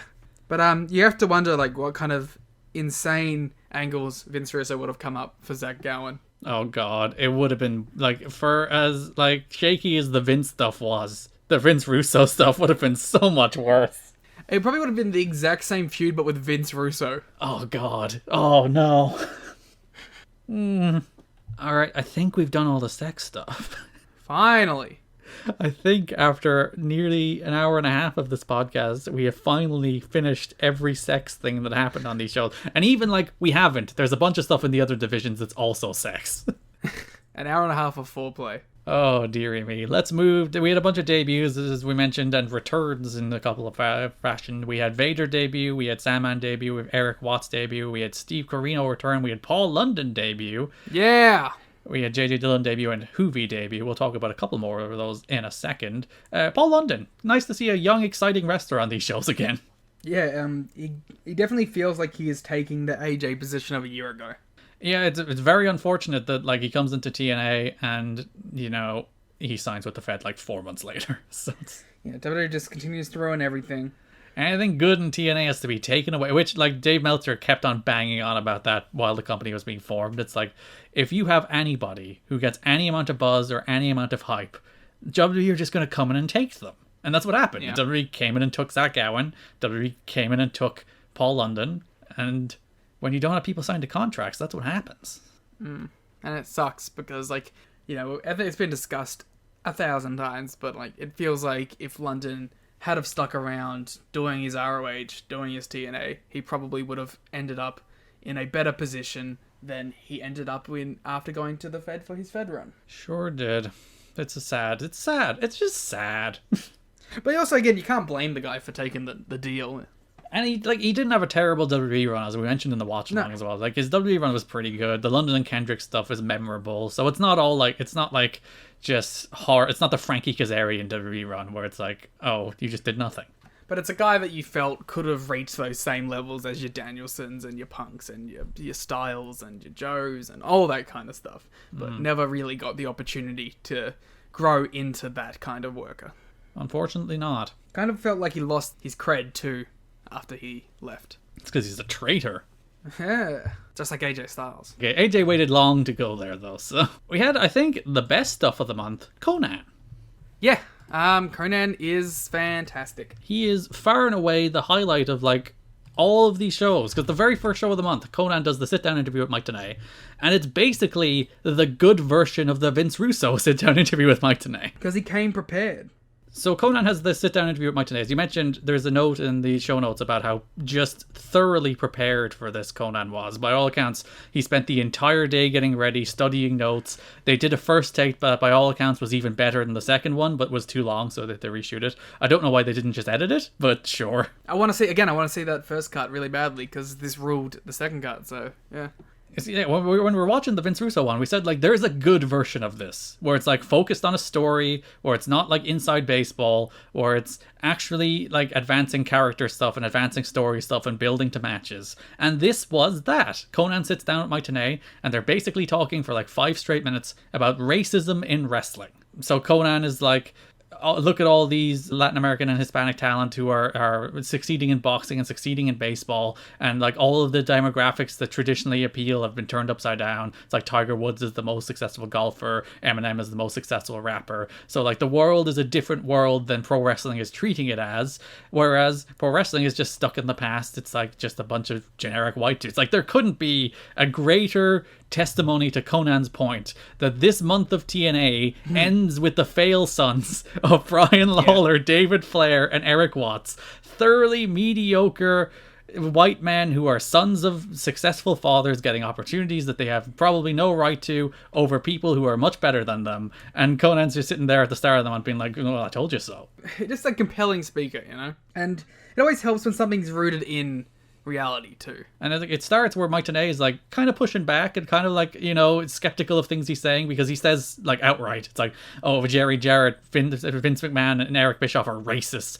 And you can see like a bit of Mike Tenay wanting to push back on that, but like after Conan talks for the next minute straight, Mike Tenay is just like, no, I can't challenge him.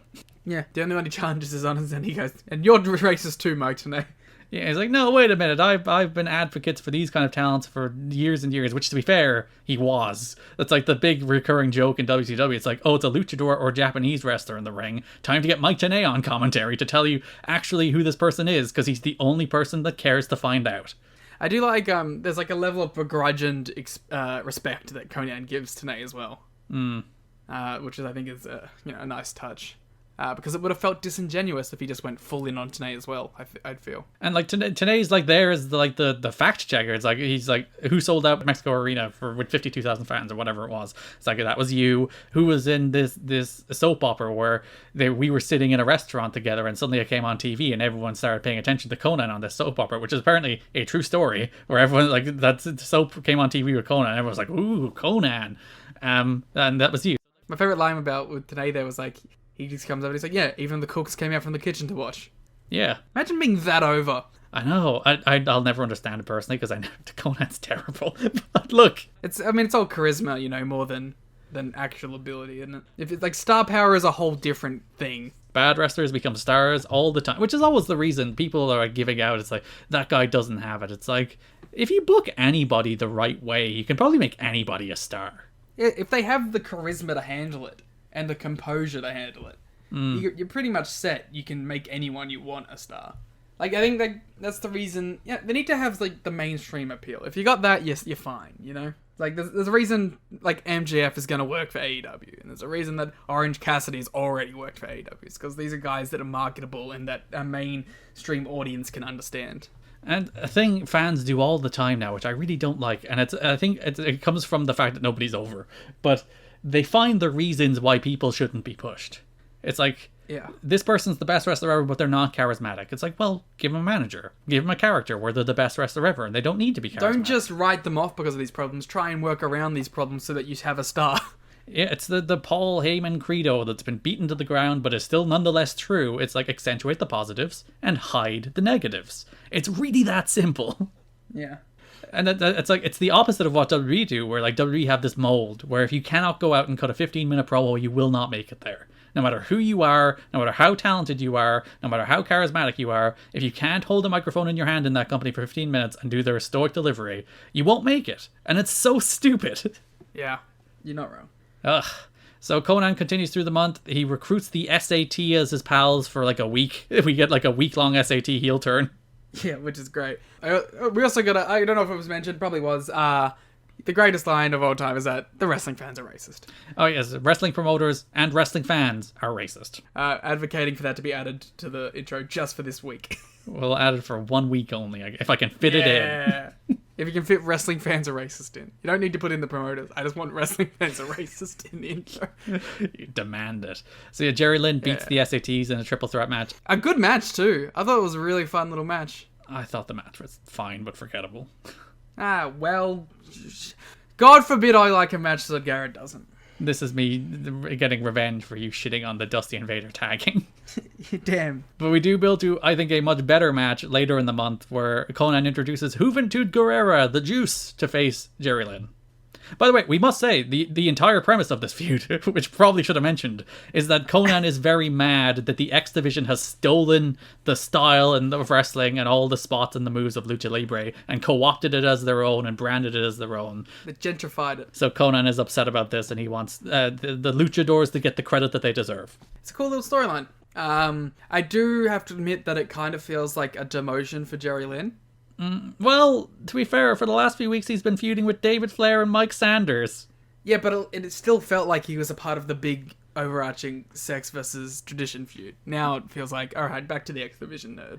I think that's a conscious choice on there. But actually, to be fair, Jerry Lynn does cut a promo on these shows about how he's going back to the X Division, so he is consciously going back to the X Division. But I think they realize Siaki's a bit of a dud, which we'll talk about in a sec, and the X Division needs some people because they took everybody out of it, and now they realize, oh god, there's nothing left. We have to put Jerry back there for a while. But you know what I mean? Like it feels like a bit of a step down. But he has a great match for Tuvi.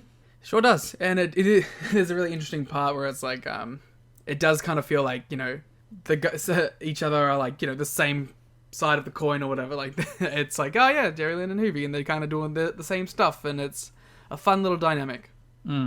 So that's Conan. Probably, as I said, it's the best thing this month, I think, by a landslide. Both in terms of it has the second best match, I think. Hoovy and Jerry Lynn is the second best match behind AJ and Jarrett, and it has far and away the best promo stuff with Conan. I also think it's an interesting take that on the program, I think it was Tanay says, the X Division is back. And I'm like, don't admit that it was gone. Listen, we talked about how bad the wrestling was in January. We can acknowledge that. And we have Paul London now. We have new X Division champion. And we have Jerry Lynn. While we're on the X Division, we will move on to the X Division. As you mentioned, new X Division champion Kid Cash defeated Sonny Siaki this month to win the belt in a pretty good match. I thought it was probably Siaki's best match since winning the belt. Where he almost died. Yeah. So the finish is Cash is standing on the top rope facing Siaki, and he does the thing where he does like the spin on the top and then does a moonsault. The spin on the top went fine, planted his feet fine, went to do the moonsault, his right foot slipped. So he goes straight up and straight back down, right, I think thankfully on the top of his neck, which I think is what saves him from dying. Yeah.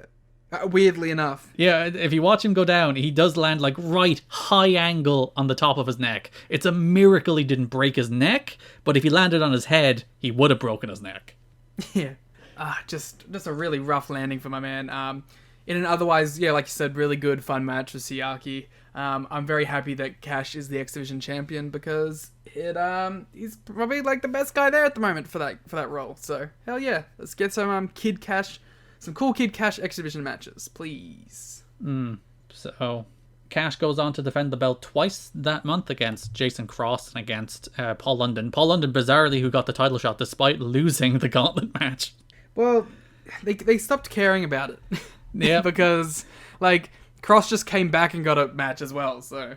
Well, at least I can kind of understand, even though didn't he lose to David Young in his last match? Yeah, I think, like... It doesn't matter anymore. It's just we've reached that point in the X Division where just you can have a match. Yeah, because there was a gauntlet on NWA-TNA pay-per-view number 32, February 12, where Jerry Lynn defeated London, both Maximals, Jimmy Rave Sharkboy, David Young, and Tony Mamaluke in a match that got 10 minutes, and it was an elimination match, so literally everybody just did 40 seconds. There's a fun note in the Wrestling Observer. With 8 guys, they gave them 10 minutes, including ring intros, for what amounted to 7 singles matches. Dave then buries the idea. Lynn had to lay the match out with literally everyone getting 1-minute matches so they would rush and hit a finish. As it turned out, they had 90 seconds left for Lynn in London, which was what it was booked for. Then they got word that the show was running 5 minutes short, so they got to go 6.5 minutes instead of 90 seconds. Dope. So you got a kind of real Paul London against Jerry Lynn match by accident. But it was good, and the crowd seems into London. So. And yeah, by all accounts, the design of this match was that Jerry Lynn would try to make London a defeat, which thoroughly would not have worked in a 90-second match, and kind of did work in like the 6.5 minute match. Yeah, I also think in the cash match that they have as well, they go for a similar kind of thing, and I think it works. It honestly feels like the end of that match is setting up London teaming with Cash and Trinity. Pals. Which I think is a cool group of people. Yeah, so Cash retains against London and then retains against Cross, bringing the X Division back to some sense of stability. Like, these matches aren't like patches on the best X Division matches. You won't remember them. You won't be like, when we're 6 years deep in this podcast, you will not be like, remember that Kid Cash Paul London match? But, you know, they're nice little matches on shows that don't really have nice little matches. It's good to have them there, and I look forward to maybe some bigger cash matches with the guys like that always get their shots, like Red and Lynn, I assume, eventually. Yeah, the big issue with Red is he's in Japan a lot, so. As is Daniels and Key. And Skipper, which is a perfect segue to a very confusing month for the tag team division. Yeah. You would say confusing, I would say bad. Like, I'm confused because the month opens with a tag title match between the New Church and Triple X, in which the belts are held up because of a double pinfall, the most ridiculous, terrible double pinfall you'll ever see in your life. It looks awful. So Slash and I think Skipper are in one corner doing something, and then Loki starts pinning Brian Lee on like a quick roll-up thing, and he sits there for like 15 seconds while Andrew Thomas gets down into position to count and doesn't start counting because the finish is a double pinfall and the other two aren't in position yet. So Loki is just sitting there pinning the giant Brian Lee for like 15 seconds before Slash finally gets on top of Skipper, and then Rudy, Charles, and Andrew Thomas count 3 simultaneously and do the double finish. It's so like impossibly badly timed. You know, sometimes they're like, oh, it's a little off, or you know, you can let him away with it. Like, there was a good 10 seconds between the first pinfall and the second pinfall. He beat him 3 times in that time period. He could have beat him 3 times, and they didn't count because the finish was a double pinfall. It's like so comically badly timed. Lee should have just kicked out, and they should have just gone to another roll-up or something. Yeah. I was very confused then, because later in the month, they do this tournament through the month where AMW become #1 contenders. They beat the Rock and Roll Express and they beat the Harris Bros. And then they kind of, on the last show of the month, talk as if Triple X are still tag team champions.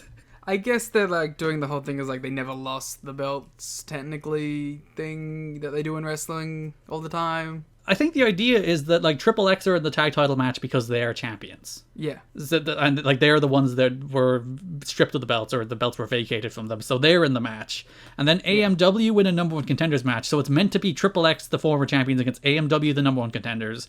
But they talk on the last show as if Triple X are still champs. They are just the champions. It's weird. And like, it's made very clear, belts are held up. It's not like ambiguous. Bob Armstrong takes the belts, they announce them as held up. I'm so confused by all of this. The announce table for half of the month. Well, they were doing the quote-unquote tournament. Did they just decide to give them back?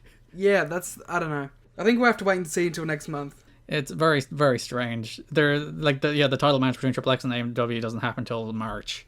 So they go a full month without tag champs. But there's a lot of tag wrestling still. Not very good tag wrestling for the most part, though. Like, the most interesting thing is in that Triple X and New Church match, the New Church are full babyface, which is very fascinating. The crowd are chanting, "Let's go evil. Evil, evil." They're like fans of 2021 New Japan, the amount they're chanting the word evil. Aren't we all? They're probably chanting the word evil a lot more than 20 or 20. Well, I can guarantee that they are. Clap crowds, so yes. Can you clap the word evil? Evil. Anyway, but yeah, my favorite part of which is like Don West is like so amused by this idea that the New Church are baby faces. He's like, he doesn't understand it, but then I love his justification for it a week later, where he's like, you know what? I think I've worked out why the fans have decided decide with evil. Because, you know, they march to the beat of their own drum, you know? They're out there, they're all about them, you know? They're all about representing themselves, and I think that's pretty cool. Yeah, I agree with Don. So, yeah. And then they use a weapon in, like, the last week, and the crowd was like, do we cheer that? But I guess they're evil, so they would use it. We do not understand how to respond to this. But then they reluctantly go back to cheering. They're like, yeah, evil. Yeah, but otherwise, that's about it for the tag month. Like, AMW are kind of aimless. They become number one contenders, but as mentioned, because Triple X aren't all there at any stage this month, other than the match where they like held up the tag titles for the rest of the month. Loki is there, but Skipper and Daniels aren't. And as mentioned at the last show of the month, Skipper is there, but Daniels and Loki aren't. So they don't have the tag champs, which we mentioned, like, last month. Like, Loki apparently commented, like, why did they put the tag titles on us when they knew we were going to Japan? Like, they knew this would happen. I don't know. I guess they really wanted to establish Triple X. Sure did. It's the best part of sex. They should have made, like, Freebird rule, but it's all of sex, not just Triple X. Yeah, we get Mike Sanders and Loki defending the titles. That would have fixed the problem immediately. The Hot Shots returned again. Oh, yeah, and they went straight into a feud with their old rivals, and I rolled my eyes and barely paid attention to the match. I feel like it's the rule of TNA that the Hot Shots have to disappear for 3 months at a time. They show up, do an angle, lose the AMW, and disappear again. Who are they pals with? They're in sex now. No, but I mean, like, backstage. Oh, they're just local guys. Okay, that's the reason they keep getting brought back randomly. They're just around, I'd imagine. I was like, are they just, like, Russo guys, or...? Because, like, this is a tag division that is, like, not very deep at all. They do bring back Diamond and Swinger, as we mentioned, this month as well. They're doing, like, an ECW thing with Sandman. But other than that, like, there's not a ton of teams. There's the New Church, there's Triple X, and there's AMW, and, like, the Harris Bros. And I guess Rock and Roll Express, which is the reason they always, like, just get the Hot Shots in. We need someone to lose the AMW again. Yeah, it's a weird one.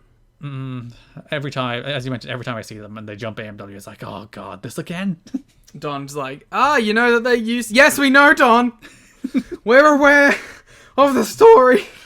We haven't forgotten the, like, 3 previous times they've randomly appeared to jump AMW and lose to them.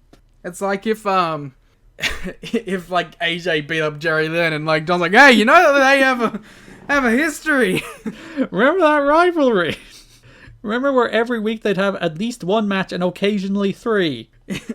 So that is broad topics for the month. It's so much sex. Sex is everywhere. Sex sells. That's what I mean. My big problem with the sex feud, it's just everywhere. It's just unavoidable. Yeah, it's all over the place. So let's go show by show.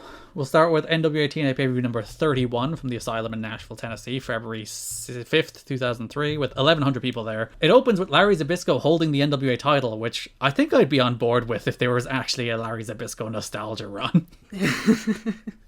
Yeah, I was a little confused by this whole bit at the start, and I was like, wait, who stole the title at the end? I'm confused.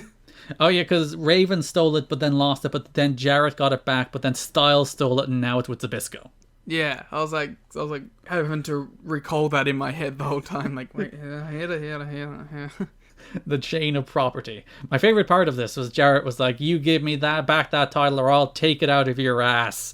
And then Larry Zbyszko, out of my ass, aghast. He's like, "Out of my ass, not out of my hands." I love Larry Zbyszko. He's really good. You mentioned that he would like fit in like a glove, this Larry Zbyszko in AEW, and he really would. Who would you put him with? I said, is he good Tully Blanchard? Yeah, I think it'd be better in the Tully role, to be honest. If MJF couldn't talk, I think he'd go really well with MJF. Yeah, but MJF can talk. Put him with the War Dog. Oh yeah, Larry Zbyszko managing Wardlow. Do that now, anyway. Who cares? There was a backstage segment where BG was giving out to his dad, and his mic cut out again. Yeah, and the crowd cheered.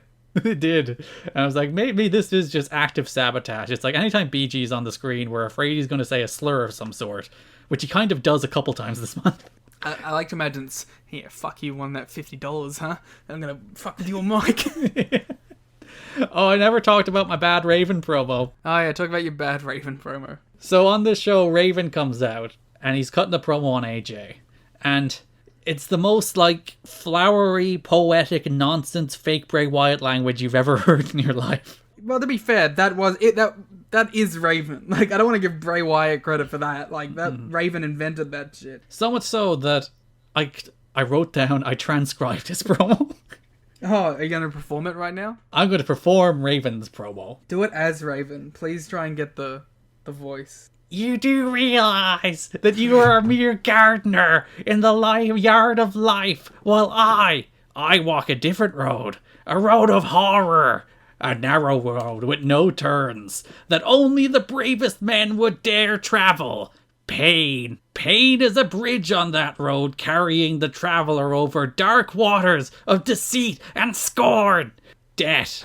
A debt incurred on this road is a lifelong bond. A hunger to be satiated. It is a debt of blood, and it requires sacrifice. It sounds more like James Mitchell. It requires sacrifice. Your sacrifice, AJ Styles. I was like, dude, just take it down a notch, okay? You're not Edgar Allan Poe, no matter how hard you try. He also just sounds bored the whole time too while he does it.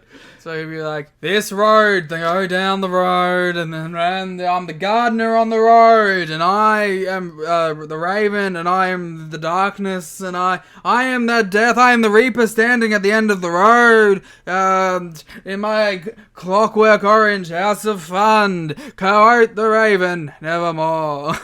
He clearly got lost down that road while he was trying to cut this promo. He's like, I'm going down the road, and... Oh, fuck, what was after the road? I'm at the road! Road dog? Is that where I'm going here? Road dog! You're saying all these slurs! There is two Ravens. There is the Raven that has something like substantial to sink his teeth into, and then he's like one of the best promos in wrestling.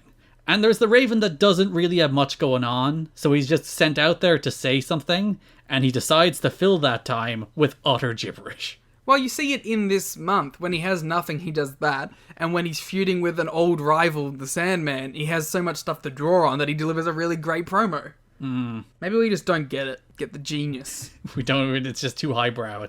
It's too galaxy brain for us to comprehend. Like Bray Wyatt. Maybe that's why we don't like Bray Wyatt. We have a great month for motion graphics. Yeah.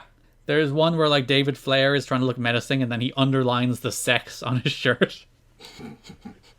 The Sandman one is tremendous where he's just smoking. Yeah, it's a great one. Motion graphics. Why doesn't everybody do motion graphics? Bring him back. They really should. I think that's all the notes I have from the show. I think we covered everything else. Yeah. Oh, they called it Operation Sex. I forgot about that. Yeah. Their big military operation was Operation Sex. Oh, we gotta give the big note for Trinity. Marvel superstar Trinity appears in Daredevil as a stunt double for Jennifer Garner. Yeah, Jennifer Garner's stunt double. That's a big star. Why not? Oh, the even sadder note for Trinity, though is Trinity has been telling friends that she's no longer dating Chris Divine of the Divine Storm tag team. Yeah, because she's probably banging Kid Cash now. Have you seen the sexual chemistry? Yeah, the poor guy loses his manager, loses his bookings, and loses his girlfriend. Yeah, poor guy. Oh well, Trinity's a star. What can you say? That's true. She's in Daredevil. Bad movie, but she's in it. She should have been in the MCU Daredevil. Yeah. As Elektra. They're bringing it back. They should bring her back. Yeah, in Echo. We did the watch along for NWA-TNA pay-per-view number 32, so if you'd like our full detailed reactions to absolutely everything on that show, including the near death of Kid Cash, which I think got the biggest reaction out of us. This is just scary. Yeah, TNAchat.com, you can listen to our watch along of that. The big one we haven't really covered yet, JJ Dillon. It's so good that we have TNAchat.com, by the way, because like it saves us going patreon.com/TNAHistoryPod every time. It's patreon.com/kidding me, please. Oh, sorry, I got our Twitter thing mixed up with it. But yeah, you know what I mean? Like, it's just so much easier. Just go TNAchat.com. And it pays off a podcast bit. What more do you want in the world? Utility and a bit. Yeah, JJ Dillon showed up, but the minute he showed up, Vince just called him a piece of shit. Before he had got a word out about anything, Vince Russo's like, you old piece of shit. There was apparently heat for how this segment went. Because, like, before, as you mentioned before, JJ Dillon could even cut his promo. Like, Russo is lying in the ring, faking to be asleep. Such a shit stirrer. treating it like it's boring, burying poor JJ Dillon. And JJ's doing a pretty good promo, even though they're like relitigating the same old WCW bullshit they've done 100 times already. But they're still like, oh, you know, JJ sounds authoritative. He's the former like commissioner or on-screen authority figure, or head of the championship committee, I believe it was technically, to use the right WCW verbiage, back in the WCW days. So like he's a famous WCW name and he's okay, but Vince Russo just buries him in so many different ways. Yeah. But I actually think JJ's quite compelling when he speaks, though. Yeah, he has the weight of a guy who's been in the business for ages. And he works for Jerry Jarrett's construction company, by the way, which is where the connection comes in. That's probably why Vince buried him, is because he's a Jerry guy. yeah, you work for Jerry, I'm gonna bury you. In the construction of the road that the Raven is walking down. Mike Tenay interviews David Flair. Sure did. So this is the full Brian Lawler daddy issues promo again, just redelivered from the perspective of David Flair, who's not a good promo and not a compelling interview, though he is fantastically dressed as a 2002 person. Or, well, 2003, we'll give him credit. Sure. He's dressed for the times, but like, God, does this man look like just a shithead 2003 guy who has no talent. Poor guy. For the month, we also had the debut of the Interrogators. Yeah, I'm doing the pose right now. You doing the other pose? Who are you, Mike or Don? I was Don in this because I went that way. Oh, sorry, I have to stroke my chin then. I have to do the like chin stroke while you have your arms crossed. Visual gag on a podcast. So the entire premise of this is Mike and Don interview a person for 60 seconds, rapid fire. So they're just like, what do you think of this person? Pineapple on pizza, bloody. That's not a question. I'm using it as an example. Oh, we should do an interrogator bit where we interrogate each other. That's Patreon content right there. Yeah. So here they start with Ron Killings, but the best part is the intro, where it's like this TV crime drama procedural where they're like two detectives who are going to solve the gritty crime, but turns out the crime is stewed in their own past. It's great. It's really good. I love it. We should just... I've actually realized what our Patreon content should be. We should just get assorted wrestling media personalities and we should interrogate them for a minute. Alright, Rich Crace. Vacations, huh? Where do you go? How do you pay for them? If you listen to this show and you're a part of wrestling media, slide into our DMs on Twitter if you'd like to do an interrogators question segment. They will be as hard-hitting as the interrogators segments are. So yeah, this opening one with Ron Killings, the crux of which is that they ask him about, are you going to join the sex? And Ron Killings throws a bit of a fit and storms off the set of the interrogators. Yeah, they pay off the bit of someone storming off in the first episode. It's like Marvel What If paying off the Watcher getting involved in the first season. Well, yeah, they had to. Everyone wanted that. Every review I read was like, why isn't the Watcher intervening yet? That's just lazy storytelling. You're supposed to wait till like season 3 for the Watcher to intervene. That's not getting a third season. It probably won't get a second because it was a bad show. So yeah, Mike today did the interview with Jay Flair. A lot of people with daddy issues. We've mentioned this. Yeah. Which brings us to NWA-TNA pay-per-view number 33, unless you have anything else to say. Nope. NWA-TNA pay-per-view number 33, February 19th from the Asylum. 1,300 people there, sold out for that big AJ and Jarrett main event. Hot crowd. If you notice, the music that played over the opening video on the show was Chris Sabin's. Yeah, okay. I did notice. I was like, is this Sabin's theme? I'm glad that was confirmed. I was going to message you about it, but I was like, I'm pretty sure this is Sabin's theme. Yeah, it's his original TNA theme. Cool. Very generic piece of music, honestly. It doesn't have the Hail Sabin bit in it.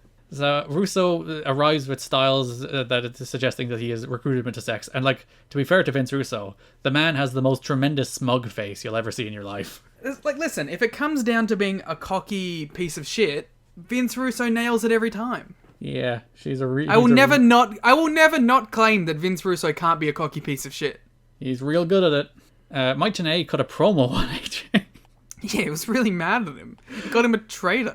He was like full on furious that AJ would be like raised by tradition and given these opportunities by TNA and then betray TNA to go with Vince Russo.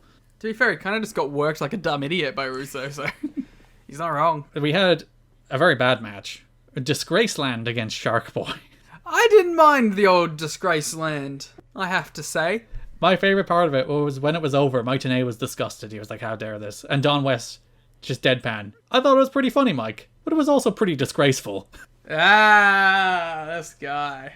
Oh, good old Don. Very good. I wish this was Dixieland versus Shark Boy. A very strange moment in the Raven promo you mentioned, where he does all the Sandman backstory. He mentions that he's going to do the Clockwork Orange House of Fun match. Yep. But the fun gets bleeped. Yeah. Is it because they thought he said House of Fuck?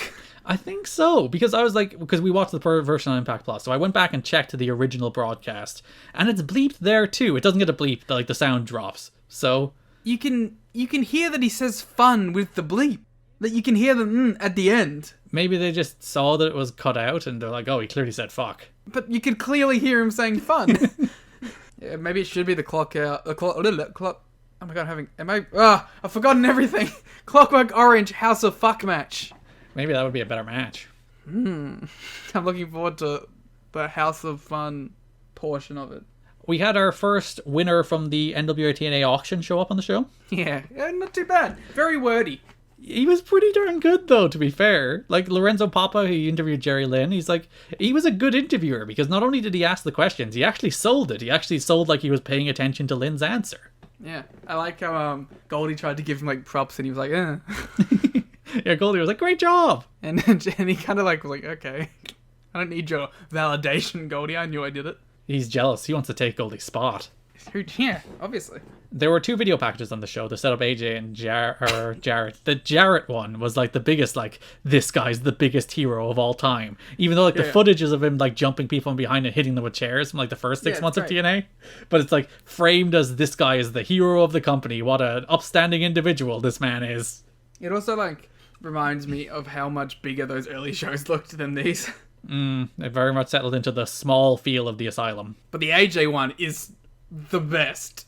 Straight out of MTV, just AJ cutting promos, walking around a football field, looking like a fucking piece of shit jock. It's great. It's good stuff. Better than most of the video packages on these shows, which have these like bizarre horror overtones to them.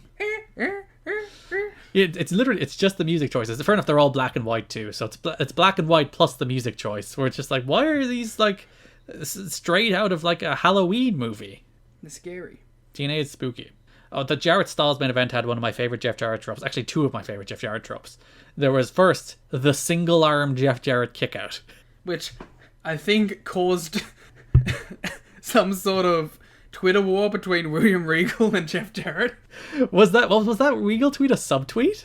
I think it was, because it came out like 20 minutes after you posted it. Where it was it came out like 20 minutes after the Planet Jarrett podcast. Quote tweeted it. So yeah, where Regal was like, oh, if you don't pin people or kick out with intensity or blah blah, people won't care. And it's like, yeah, that's this. Because if you've never seen a Jeff Jarrett main event, he does 2 versions of it, which is the reason I said both versions. There is, someone will pin him and he will just stick his hand straight up in the air. Occasionally, he'll stick both hands straight up in the air. I think the one-arm one is much better than the both-arm one. It makes more sense. Why would you kick both shoulders? It makes sense, because like it doesn't even like physically make sense. I just tried to do it and my other arm wouldn't go up. Yeah. So yeah, congratulations on starting Twitter beef. Between William Regal and Jeff Jarrett. I'm causing Twitter wars out here. I know which side you're on. Jeff followed me on Twitter today. Oh, tell him to come on the podcast. I should. I'll DM him. Hey, Jeff, come on the podcast. We can interview you. Want to talk about Vince Russo? You can shoot. You can finally shoot and he can't respond. Want to talk about Will and the other one that he called a freak? BJ, I believe. You ever think about how, like, Will's like 30?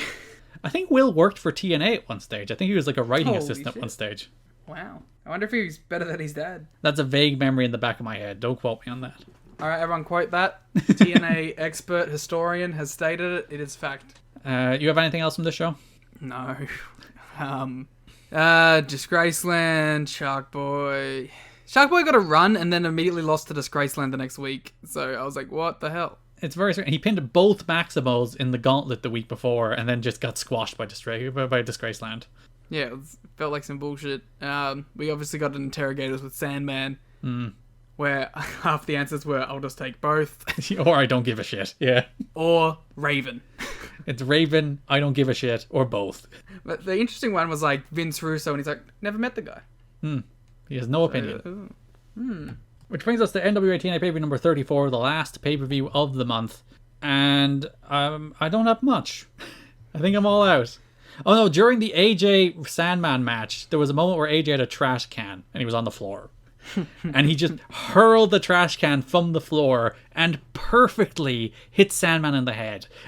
Yeah, because I also saw this, and I mean, the thing I thought of immediately was like, does Sandman have any leg to stand on to like be like, hey, fuck you, AJ, backstage, because he's the Sandman, and it's just kind of accepted that this will happen. And like the most remarkable part of it is that like Sandman isn't like is sitting upward; he's kind of hunched over with his head kind of protected by his shoulders. But AJ still somehow clears the shoulders to hit him right in the head. It's so good. An athlete, a true athlete. There's a moment during the Hoovy Jerry Lynn match where Mike Tenay mentions that Hoovy was his former broadcast colleague in WCW. And Don West responds by like saying, you know what, Mike? Based on what I know from WCW, I'd believe anything. I love Don West not knowing shit about wrestling. It's so good. He's so sincere and wholesome and naive. Oh, and Cody. Cody is canon. Cody is canon. You didn't hear the mention of Cody? I didn't hear the mention of Cody. During the tag team main event, the Vader and Dusty against Harris Bros match, Mike Today on commentary mentions how a young Cody Runnels is undefeated in his high school Georgia school. Wow. He's like 20-something and 0 or something. So Cody Runnels, mentioned here in 2003 TNA. He'll be back soon to beat up Moose. Yes, we will talk about Cody Runnels. We'll talk about Robbie in the future. I just felt like a shudder of like grossness go down my spine when thinking about having to one day talk about the Cody Rhodes era of TNA. The GFW era, baby. Listen, if we somehow get that far, if we're not dead by the time we get to the GFW stuff. In the third pandemic. Because that will legitimately be like 8 years into this podcast's life. So 2030. Oh God! Oh, now that you put it like that. Oh. I hope we don't make it that far. Wait, to be fair, we have the out when the name has changed from TNA to Impact. So Bound for Glory 2016 is when we'll kind of end it. That's our out, yeah. Because it's TNA all the way up until it's GFW, which is summer of 2017. So actually, no, technically we'll still have to cover the Cody stuff. Damn it.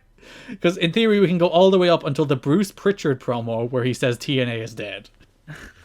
Which will be the official ending of this podcast. And you know the thing is, though, I'd say at that point, it's fair for us to stop. But actually, TNA's probably still going to be around by then, so we'll have like another 13 years. This is never ending. Why are we covering a promotion that's still around? By the time I'm in my 40s, we'll finally catch up to current day.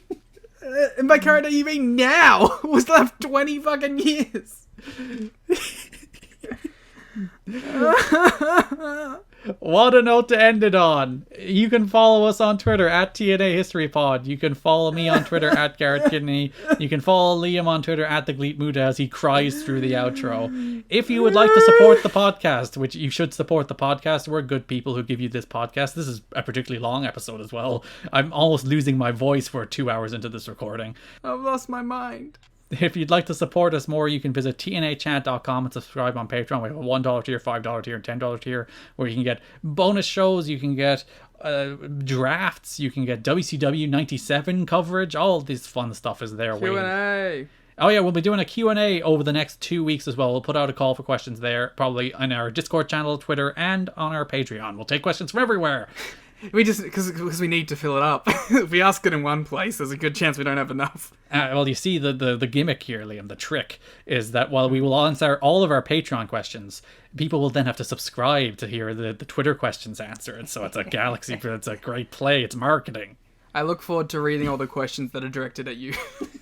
So we'll be doing that Q&A. We'll put out a call for questions sometime in the next few days, probably. So look forward to that at tnachat.com where you can subscribe. We'll be back in 2 weeks for March 2003. We'll be back next week for the second last episode of Monday War Games. Or last? No, second last. Thank God. No. I mean, it's been great. I've had so much fun.